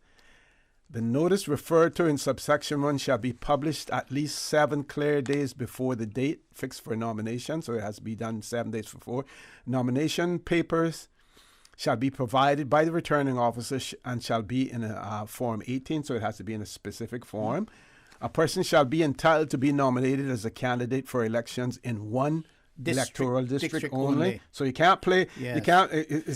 You can't be like some people who play the numbers and say, I'm going to play every number because I'm guaranteed to win. I might hit one. You can't say that I'm going to nominate in every electoral district, and then say I'm going to. If I get elected in one, that would be good. Yes. And then a candidate shall be nominated on a nomination paper by at least 2 persons who at the time of signing the nomination paper are registered electors of the electoral district for which the candidate seeks election. So if you are in Georgetown North, you cannot nominate a candidate for Georgetown West. Yes, and the candidate must accept the nomination. Yes, because some people might go behind your back and nominate you, and you don't know. You don't know exactly. See? So you have to accept the nomination as well. And then at least 2 persons. And I think last week I pointed out that I have seen nomination papers where you have 4, 5, 10 people. Yeah. Because what's the purpose of that? Well, the whole idea is that you have persons within your constituency who you look up to, you know that they're your supporters, and you want to give them this prestigious position of being able to nominate you. And you have so many people that fall into that category that you have to put as many as possible. That they can go to say, they put you in office. Yes. Okay, so, and then on the day and at the place so fixed for the nomination of candidates, the returning officer shall attend between the hours of 8 o'clock in the forenoon and 3 o'clock in the afternoon, and receive the nomination of any duly qualified candidate. And I took note of that term there, duly qualified candidate. Yes. It also points out that a nomination paper may be delivered by the person nominated or by a person acting on his behalf, because we had situations where a prospective candidate was overseas and on nomination they couldn't be here. So, we made amendments to the elections law to allow that. Okay, we have to take the commercial bit. We'll come to the good part later on as well, because I believe that there are some people who are anticipating that this particular scenario may play out in some of the districts. It has to do with if there are no more candidates nominated than there are seats to be filled, then you don't hold a poll. So if you are the only person nominated in Georgetown South, nobody else is nominated, you don't have to have a poll. But I don't think that you'll ever see that happening. Folks, please stay tuned for the record. We'll be back shortly. Thinking of getting a hybrid but don't know much about them? Vant Motors has lots of great reasons why you should choose a Toyota Corolla Hybrid or CHR Hybrid for your new ride. Hybrids save fuel, run cleaner, reduce CO2 emissions, and even recharge their batteries while being driven, so you don't ever have to worry about plugging them in. Both are super quiet as well as economical and fun to drive. So stop by Vant Motors to check out a new, fuel-efficient, eco-friendly Toyota Corolla Hybrid for only $26,900 or a sporty CHR Hybrid starting from $34,150 while stock lasts. Go Toyota, go hybrid, go to Vant Motors on Walkers Road. Honey, our fridge has stopped working again. Everything in the freezer is melting. We need to get this repaired right away. I'm calling Brand Source Service.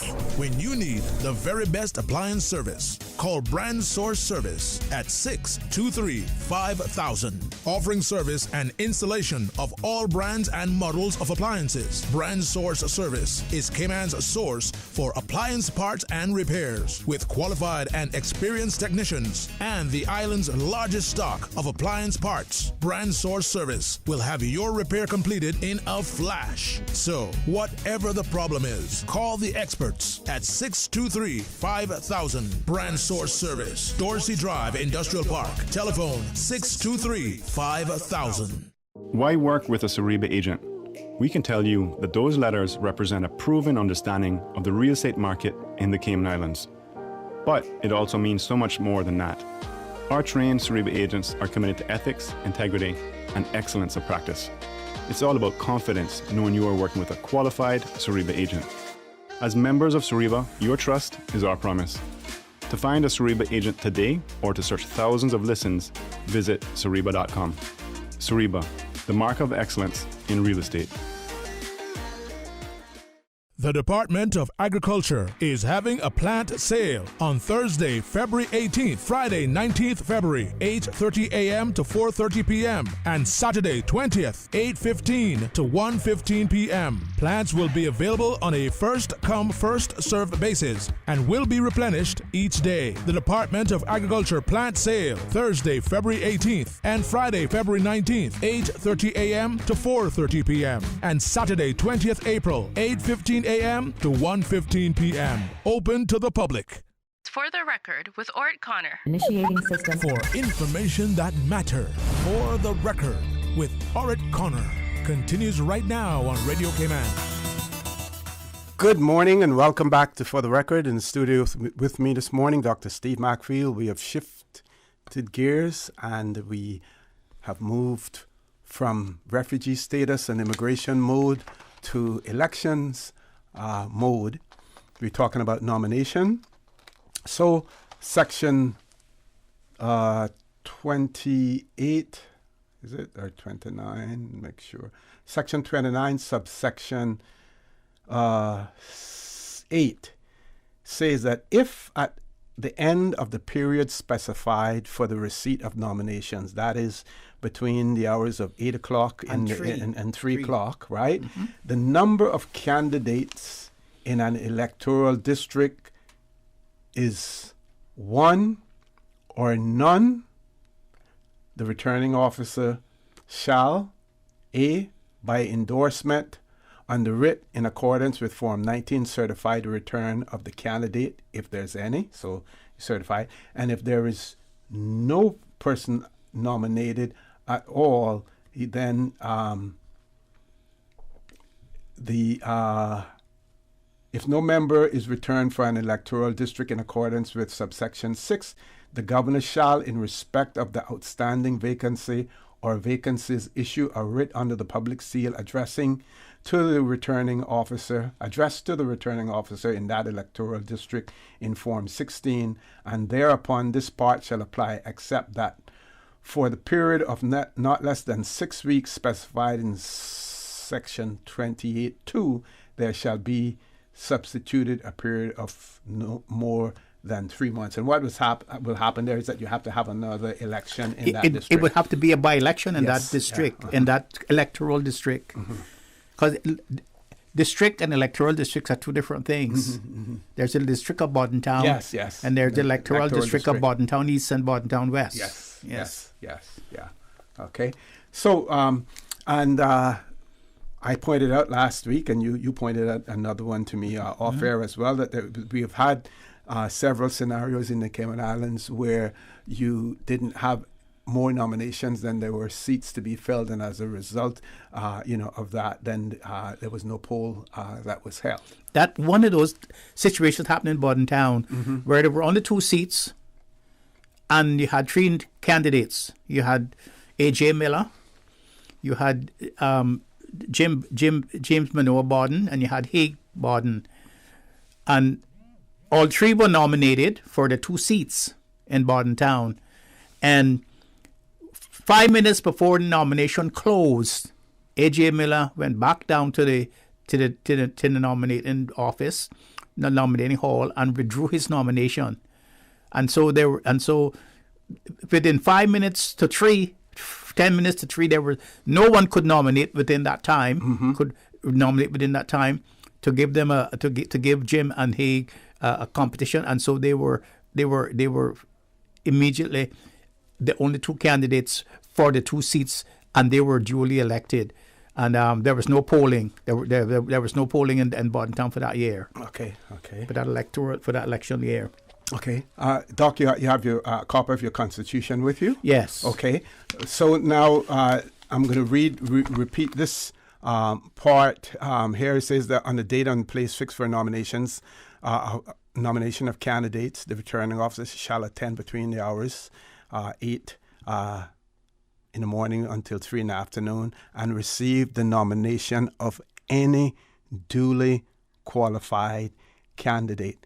Can you now look at, and we have about 7 minutes before we go to our next break, so you'll have enough time to look at the qualifications for elected membership. Membership in the Parliament. Provided for under Section 61 of the 2009 Constitutional Order. And it says, subject to Section 62, that is the other section, that is the disqualification section. It says, a person shall be qualified to be elected as a member of the Legislative Assembly, now the Parliament, if and shall not be qualified to be so elected unless, and this is very important, he or she is a Caymanian, and B, he or she has attained the age of 21 years, and C, he or she is at the date of his or her nomination for election, domicile and resident in the Cayman Islands, and D, he or she is a qualified citizen, and E, and either he or she was born in the Cayman Islands or was born outside the Cayman Islands in the circumstances mentioned in subsection 2B, has resided in the Cayman Islands for a period of not less than 7 years immediately preceding the date of his or her nomination for election, and subject to subsection 3, the number of days on which he or she was absent from the Cayman Islands in that period does not exceed 40. Or I, if he or she was born outside the Cayman Islands, has resided in the Cayman Islands for a period of periods amounting to not less than 15 years out of the 20 years immediately preceding the date of his or her nomination for election, and subject to subsection 3, in the 7 years immediately preceding the date of his or her nomination for election, the number of days on which he or she was absent from the Cayman Islands does not exceed 400. And 2, for the purpose of subsection 1D, a qualified citizen is a British Overseas Territory citizen by virtue of a connection with the Cayman Islands who either A, at the date of his or her nomination for election, possesses no other citizenship and is pursuing no claim to any other citizenship for which he or she may be eligible, or B, was born outside the Cayman Islands, has or had at least one parent or grandparents who was born in the Cayman Islands and is a Caymanian, or if deceased, would, if alive, have been a Caymanian at the date of nomination for election, and who at the date of his or her nomination for election possesses no other citizenship save for any right he or she may have to some other citizenship by virtue of his or her birth outside the Cayman Islands. And in the subsection, the words other citizenship do not include British citizenship acquired by virtue of the British Overseas Territories Act 2002.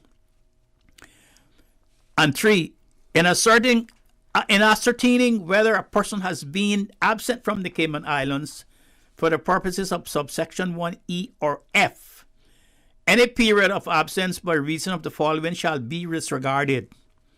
A, the performance of duty on behalf of the government. B, attendance as a student at any educational establishment. And C, attendance as a patient at any hospital, clinic, or other medical institution. And D, employment as a seaman aboard an ocean-going vessel. Or E, employment as a crew member on any aircraft.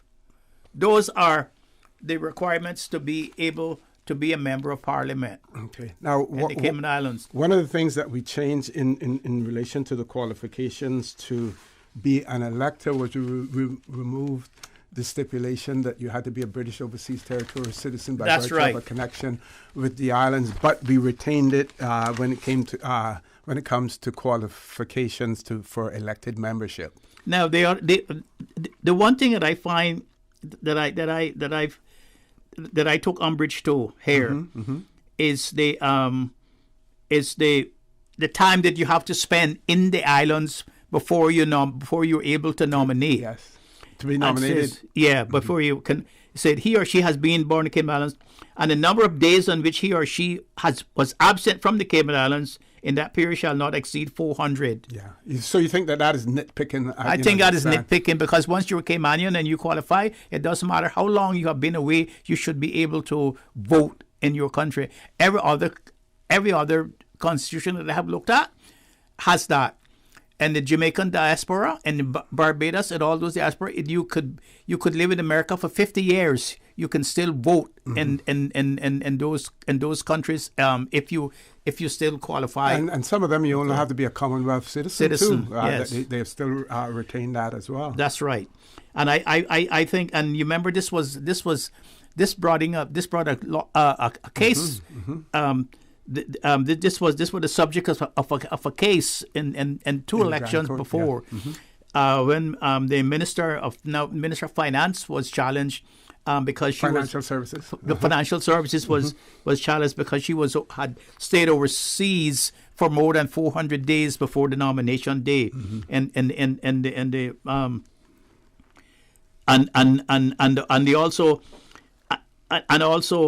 I agree with the fact that you should have no other citizenship to be able to sit in our parliament, because I think you you should owe only allegiance only to one place, and that is the place in which you are serving as the political time as a parliamentarian. And that section also pops up in section 62, the disqualification for membership of parliament section. Okay, we have to take a commercial break. Folks, please stay tuned. For the record with Dr. Steve Macfield will continue shortly. It's time to buy smart. It's time to buy Ropers. Find everything for your home and kitchen at low prices at Ropers, your neighborhood store. Value, integrity. Ropers also offers complete janitorial service for commercial, industrial, and residential. They get the job done right every time.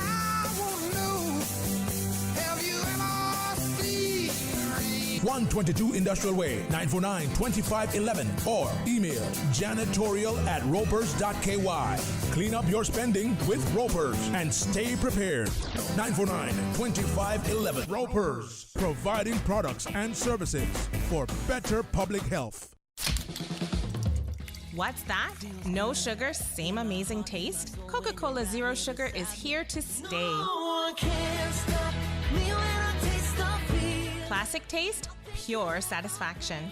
Be sure to stop into any Tortuga location and get your own case of Coke Zero. Or grab an ice cold one straight from the cooler. Brought to you by Tortuga Distributors Limited. Coca-Cola, taste the feeling, K-Man. Thinking of getting a hybrid but don't know much about them? Vant Motors has lots of great reasons why you should choose a Toyota Corolla Hybrid or CHR Hybrid for your new ride. Hybrids save fuel, run cleaner, reduce CO2 emissions, and even recharge their batteries while being driven, so you don't ever have to worry about plugging them in. Both are super quiet as well as economical and fun to drive. So stop by Vant Motors to check out a new, fuel-efficient, eco-friendly Toyota Corolla Hybrid for only $26,900 or a sporty CHR Hybrid starting from $34,150 while stock lasts. Go Toyota. Go hybrid. Go to Vant Motors on Walkers Road. For the record with Ort Connor. Initiating system. For information that matter. For the record with Ort Connor. Continues right now on Radio K-Man. Good morning and welcome back to For the Record. In the studio with me, Dr. Steve Macfield. We're in election mode now, talking about the run-up to the April 14th, 2021 general elections here in the Cayman Islands. We've pointed out that nomination day is the first Monday, the 1st of March. Notice of nominations to be posted on Monday, the 22nd, and you're also hearing the reminders on Radio Cayman about the register of interest, the declaration of interest that need to be submitted as well. So Doc, we have nomination day on the 1st of March and election day on the 14th of April. But between that period of time, after nomination day, as soon as the nominations are closed and everything is vetted by the supervisor of elections, his team, the returning officers and everything, they're getting ready to actually prepare ballot papers, because the issue of postal ballots as well as advance voting, those things have to take place fairly quickly. So it is important for that to be done. Now, Section 29A, an amendment to one of the amendments to the election law, speaks to the fact that the supervisor may seek a declaration, and this, of course, would be again extremely important to you because you were involved in one of these one of these cases that were dealt with by the Grand Court some time ago, and it's earlier it talks about in earlier sections, it speaks to the fact that the returning officer between the hours of 8 and 3 o'clock at a specified place will be there to receive the nominations of those persons who are qualified, to be elected. Now, during Mr. Colonel Gomez's tenure and mine and Mr. Colford Scott's tenure, both of us, myself and Mr. Scott, as Deputy Supervisor of Elections and Mr. Colonel Gomez as Supervisor of Elections, we didn't have the luxury of all of these things in the elections law at the time. So we had to try to craft things that would allow us to do things and get approval from the governor in cabinet. And one of the things that we had was in addition to the on the nomination form, we had basically repeated what is in the Constitution in relation to qualifications, and we asked those questions there. Now, because it wasn't in the law, there were arguments. People were making arguments to say that it wasn't illegal, and some candidates were refusing to complete. Yeah, why they would refuse to, I don't know, unless they had something to hide, unless they really believed that they didn't qualify, which, to me, would be dishonest then if you're trying to get nominated, knowing quite well that you're not qualified to be nominated, to be a candidate for a seat in the parliament. But many objected to it. Some voluntarily did it, those who knew that they basically had nothing to worry about, but others did not. So this provision now is in the elections law. Section 29A, subsection 1, the supervisor may, where that supervisor has sufficient evidence that a person who has been nominated as a candidate does not qualify pursuant to Section 61 of Schedule 2 of the Cayman Islands Constitution Order 2009, or is disqualified pursuant to Section 62 of Schedule 2 of the Cayman Islands Constitution Order 2009, the supervisor may apply to the Grand Court for a declaration as to the qualification or disqualification of that candidate. Goes on to say that an application for a declaration under subsection 1 shall be determined by the Grand Court, whose decision shall be final and not subject to appeal. And some have questions in relation to that. Yeah, I took umbrage to that too. Yep. And the Chief Justice shall make rules for the better carrying out of this section, for the procedure and forms to be used for the admission of evidence and for fees to be paid, if any, on an application under this section. My question here, Doc, can the supervisor make such challenge before the election takes place? Well, after nomination day. Well, that's what the section says. Yeah. It has to be done before. It has to be done after nomination day and before the election, within that time period. And it seems to me that it would be a quick 1 day hearing before the Grand Court to ascertain whether or not the election officer is completely right. But the problem that I have is, how does he come to the conclusion that the person will not be qualified so that he invokes this application to the Grand Court? Where does he get the evidence from? Is it on a questionnaire that he that you did? Because that would only be the one. How it couldn't be by hearsay. Because anyone could tell him, "I'm sorry, but Mr. X is a Canadian, is a Brazilian citizen, or has a passport from someplace else that is not a Commonwealth passport," and he would have to act on that, but it might not be true. Now, I know, again, during our tenure, we had reason to believe, and the person actually did admit to the fact that he held another citizenship.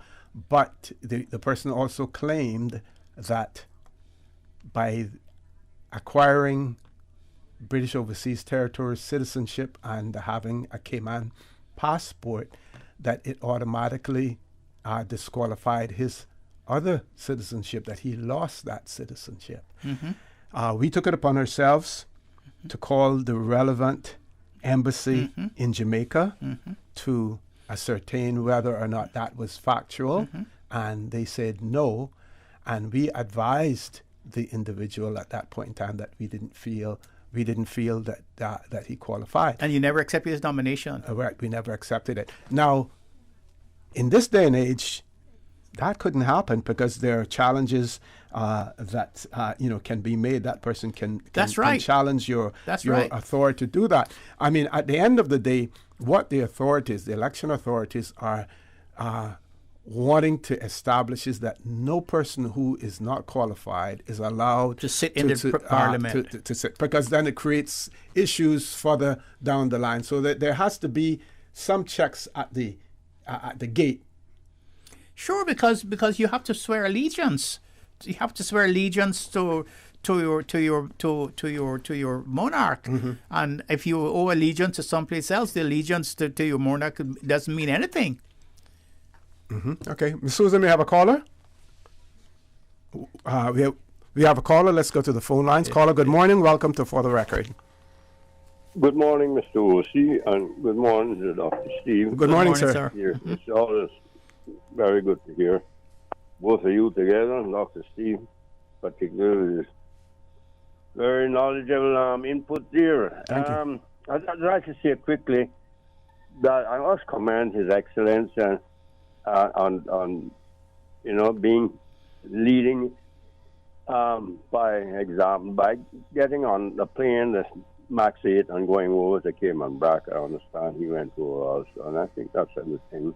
I hear some people criticizing him for agreeing with the Premier on the early elections, but if he didn't agree, then you'd hear the same criticism as always. As he said, he wants to think that we can settle our own things by elections and our own thing. He doesn't want to get involved with the politics of the situation, and that's how it should be. It's not an easy job. Being a governor, you think it's an easy job, but damned if you do, damned if you don't. But he has to make decisions that are final. We know that, and that's very difficult. I agree with you, Dr. Steve, what you said about the length of time being away for a citizen. It shouldn't matter how long you're away or whatever. You're a citizen, so you shouldn't have. All other countries, or many other countries, it doesn't matter. You don't have to show where you're away for no more than 400 days or something in 7 years. That's too complicated. It's too onerous. I don't think that should apply. I just wondered about, I know Mr. O.C. disagrees with me with this, but I just, before I ask this question, then I'll hang up the two things I have to say. When we say that the Premier cannot serve more than 2 terms, is that 2 consecutive terms? That's right. But in other words, in a future election, that same person whose party may win, and they're the leader of the party, they could then again serve as Premier. Is that possible? What's that? Can you repeat that, caller? Sorry. No, if that same person who was Premier for 2 terms, and then his party, and he's the leader of his party, and then in a future election, the party wins, and he is. Could he serve as Premier again? Yes, he's prevented from 2 consecutive terms, but yes. Not. But he can certainly come back again. But he could have someone hold the post for 4 years and come back and serve another 2 terms. Yeah, pull a Putin. Yes, yes. I wanted to be sure of that. Yes. Because I don't believe it should be limited anyhow, whether it's consecutive or not. But that's my personal opinion. But I don't agree with that either. Because a person should be able to serve as long as the people want him to serve, and as long as the populace vote for him in that position, you should serve. Yeah. As long to serve, I can see the reasons for it, but the political reasons for it, but practical using for it. And I'm a pragmatist, and if people want you to serve, and if you're able and willing to serve, I don't see why it should be a term limit on you serving. Or it could have been 3. You could have made it 3 years if you want to ensure that no dynasties are created. Exactly. But caller, what it does is it goes to show you from a political perspective that when you craft legislation and you bring in rules in place to try to control others, sometimes when the shoe is on the other foot, then you end up suffering for it as well. And caller, I would just like to make this point. I know it's very controversial about people moving away from the fixed term election, because Section 843 said that we have a fixed term. Said the governor shall dissolve the Legislative Assembly at the expiration of 4 years from the date when the Assembly first meets after any general election, unless it has been sooner dissolved pursuant to this Constitution. Mm-hmm. And it is sooner dissolved now under subsection 2. Says the governor, acting after consultation with the Premier, may at any time by proclamation dissolve the Legislative Assembly. I think many people here now would say that this is the first time this has happened, that we have dissolved the Assembly before a fixed election. Mm-hmm. And of course, people have been used to the dissolution coming just before the fixed term, the fixed 4-year term, where everybody could get up in the Legislative Assembly and sing their swan song and say what they have done for the last 4 years and what they intend to do and speak to their constituencies. But that's not happening now.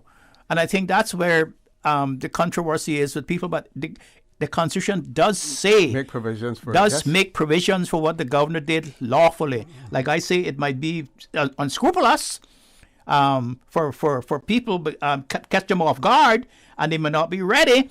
But then what I say again, 6 weeks for campaigning in Cayman, where you have 23,000 people on the electoral roll, and you only have 60,000 people in a small constituency, is enough time for campaigning. Exactly. If you can't get your message across in 6 weeks, then you should not be asking me to vote for you. Caller, who want to thank? It was just that. Okay. I know she doesn't agree with me this, but I stand by this. I don't think election day has to be a holiday. Most other countries it's not.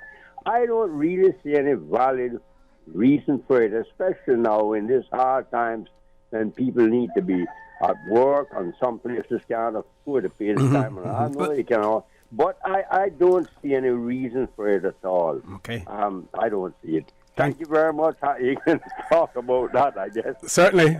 Thank you very much, caller. Folks, we have to take a commercial break. Please stay tuned. For the record, we'll be back shortly. Just want a quick reminder. Traffic on Shamrock Road heading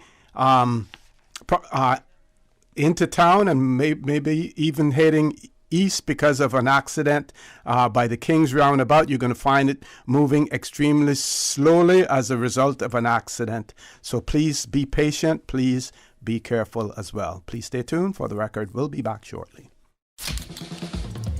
What's that?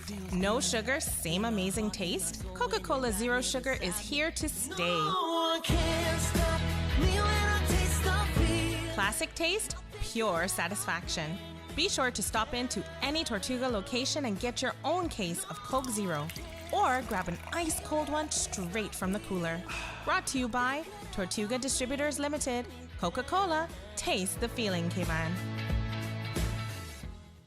Green Turtle. Modern solutions to get you through the new normal. Download the Green Turtle app now and top up yours or a loved one's phone with any mobile carrier in any destination. Home delivery of laptops, tablets, phones, accessories, and iTunes and major online retailer gift cards. And now, home deliveries of groceries and courier service. Guaranteed delivery within 2 hours from 9 a.m. to 3 p.m. Visit their list of products at greenturtle.ky or download the Green Turtle app today. Green Turtle is not only the future of mobile, but today it can help save a life. Take a ride on the Green Turtle Express today. Download the Green Turtle app, the future of mobile, saving lives today.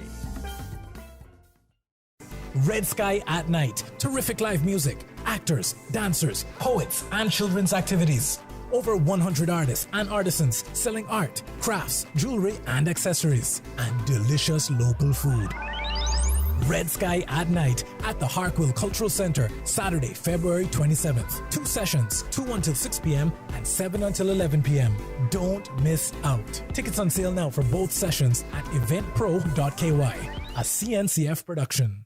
Celebrate Cayman invites you to the dedication and groundbreaking ceremony for Seafarers Park on Thursday, the 25th of February from 4 p.m. to 6 p.m. Come and join us and get a look at the vision and plans for the new waterfront national landmark. Seafarers Park will serve as a site for us all to come together as a community in the heart of our capital. Join in the celebrations at the dedication and groundbreaking ceremony for Seafarers Park at the former Tower Building site on Thursday, the 25th of February from 4 p.m. to 6 p.m. We hope to see you there. We sailed on the sloop John B, my grandfather and me. For the record, with Ort Connor. Initiating system. For information that matter. For the record, with Ort Connor. Continues right now on Radio Cayman. Good morning. Welcome back to For the Record. We have about 10 minutes left in the show this morning with Dr. Steve McPhail. Again, want to remind you, if you're traveling on Shamrock Road, either heading east or even west, there is an accident on the roundabout at King's Roundabout. So please be patient. Please be extremely cautious as well. Let me see. I'm looking at 21 minutes ago, something posted on the Elections Office website, Facebook. Reminder: before filing nomination papers, all candidates seeking an election for public office must submit a complete Standards in Public Life Schedule 1 declaration form. To facilitate a smooth and expedient verification process, the Commission for Standards in Public Life is requesting submissions by 10 a.m. on Friday, the 26th of February, 2021. And they again remind you that nomination day is on the first Monday, the 1st of March as well. So Doc, over to you. Those forms probably are going to be handed out together with the nomination forms then. Standard in public life forms. No, because they need to be in before the 26th of February. The 26th. And of February, and the 1st of March is nomination day. But how are candidates going to get those forms? From the Standards in Public Life. Okay. They're over. I think they're still over in. Is it the Genesis building or the building right next to the Genesis building? Yes. That's where they're located, separate from the Elections Office. Yeah. Yes. Okay. So okay. One of the things, from a legal standpoint, that I'd like you to explain. You said, and I agree with you, that the decision of the Chief Justice as far as a qualification or disqualification should not be final. It's really taking away the right of appeal. That's right. To higher courts. That's and right. There's nothing that says that that's why we have appeals, because judges can be wrong. That's right. And there's a case called the Anisminic case. Mm-hmm. The Anisminic case came out of the actions of the French and the British when they bombed the Suez Canal. Mm-hmm. And after the bombing, they were required to pay compensation to people who had lost property from the bombing. And that compensation was to be determined under something called the Compensation Act. Okay. And the Jewish guy called Anisminic had lost property with the as a result of the bombing of the Suez Canal, and he applied for compensation. And when they gave him the compensation that he did, they did not give him the amount of compensation that he applied for. Mm-hmm. And he made complaints to them, and the Compensation Act says that whatever the compensation board did was final and could not be appealed. But he went to the Court of Appeal to Lord Denning, who was then the master of the rolls, heard the matter and said that those acts, those provisions in colonial acts and in colonial constitution that tried to outside the court's jurisdictions were illegal, and the courts could hear those cases to see whether the trier of the facts came to the right conclusion for the right reasons, and therefore ousted those clauses and so forth, and the courts particularly said those clauses in colonial acts, constitution and acts that try to ouster the coast jurisdiction, those ouster clauses are illegal, and the courts can hear the matter anyway. Okay. So I don't think that a court of first instance should determine a matter as crucial and as significant as the qualifications of someone to sit in the parliament. It should go to a higher court to see whether or not the lower court has made the right decisions for the right reasons. Okay. And I disagree with that sort of provision. Okay. I'm looking at something else here on the Elections Office website now. The question that was posed earlier by one of the callers in relation. We can grab a. You want to grab? We'll grab one more call, Ms. Susan. Go ahead. Go ahead. We'll grab the caller. Caller, good morning. Welcome to For the Record. Hello. Good morning, Mr. Connor, and good morning, Mr. Maxfield. Good morning, sir. How are you? Good morning. Dr. Maxfield. Excuse my manners. But the question, and it's on this thread that you're on right now, and I know you have limited time, so I'll try to be as brief as possible. Okay. And speaking from experience, obviously, I don't think there's any secret now, but in regards to that exact provision in which you're talking about, where the Chief Justice he ruled in my case that there's no appeal. His decision was final, and I couldn't appeal it unless I took it to the Privy Council somewhere in Europe or the European Union. Now, the reality is how many people have the resources to challenge the Chief Justice, especially when it's told to you in some form of the law here, and I can't remember exactly where right now. It's been a while, but we were told that we couldn't appeal his decision, that it was final, and that was it. Mm-hmm. What he ruled on was the end of it. So, and then even if you wanted to fight it in a higher court, then obviously that takes resources, and sometimes people just don't have those resources in order to fight it. So therefore, like Mr. Maxfield just explained, that he don't think it's right for, in the first instance, where a judge make a ruling and it can't be challenged, because it should be analyzed in its entirety. Because under Section 98 of the Spent Conviction Law in the Cayman Islands, if you read that section, it clearly outlines that you can't hold anything against that person, including holding public office or discrimination, if they went through the spent conviction. But then the Constitution says something contradictory to that, and then you have those two things clashing. Now, we all know that the Constitution is the supreme law, yes, or the ruling law. Mm-hmm. But you think that an amendment would be made to the Constitution to recognize the existing criminal law revision in 1998 spent conviction law, to say, if you have not gone through the spent conviction process, in which is indicated under that provision, then you are subject to being disqualified. But if you have spent your conviction under that law, then therefore you're eligible to run. Mm-hmm. I just think this needs a simple amendment so it doesn't disenfranchise those individuals who can be contributors. And that's the point I would like to make. Good point. Caller, it says that the provision says that you can appeal. It doesn't say that you cannot bring judicial review. Judicial review and appeal are two different things. Oh, okay. And you could do judicial review to see whether or not the Chief Justice is right or whether the Constitution is right, and then you could get a ruling on whether the Constitution needs to be changed, just like those people who wanted to be married under the marriage law. They did judicial review, and the Court of Appeals, the court said that the Constitution has to give them the right to be married. So it doesn't. It says that the decision cannot be appealed, which the Court of Appeal. The Court of Appeal in the United Kingdom, and Lord Denning said, are nonsense. It says those provisions, Lord Denning, and look up the case. It's called Anisminic against the Compensation Board case, and Lord Denning clearly states that those provisions in colonial constitutions and in colonial laws that try to outside the court's jurisdiction to hear a matter are completely illegal, and the courts can hear them.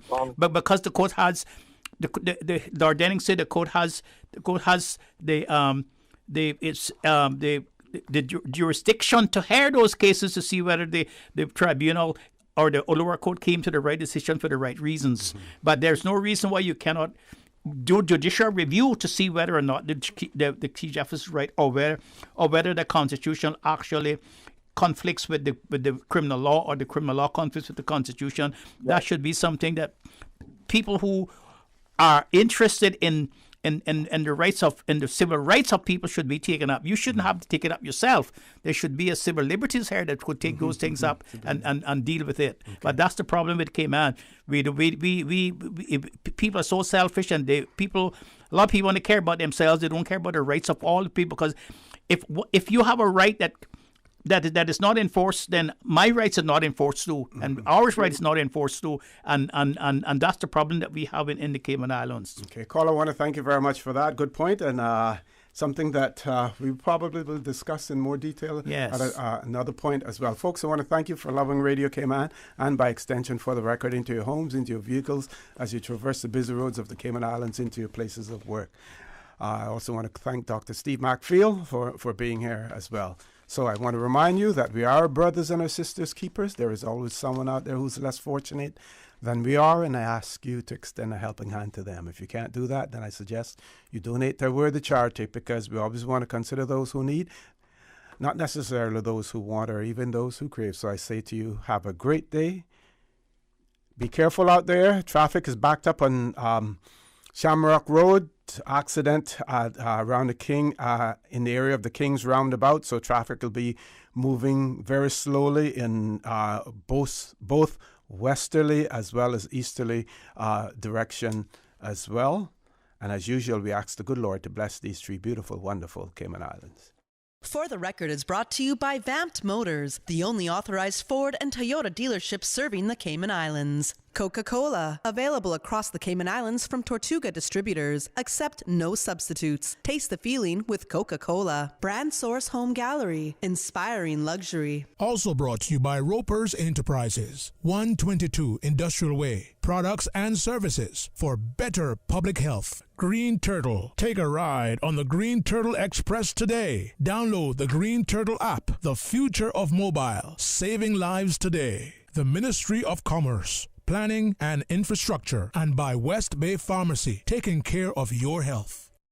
Today's biggest news.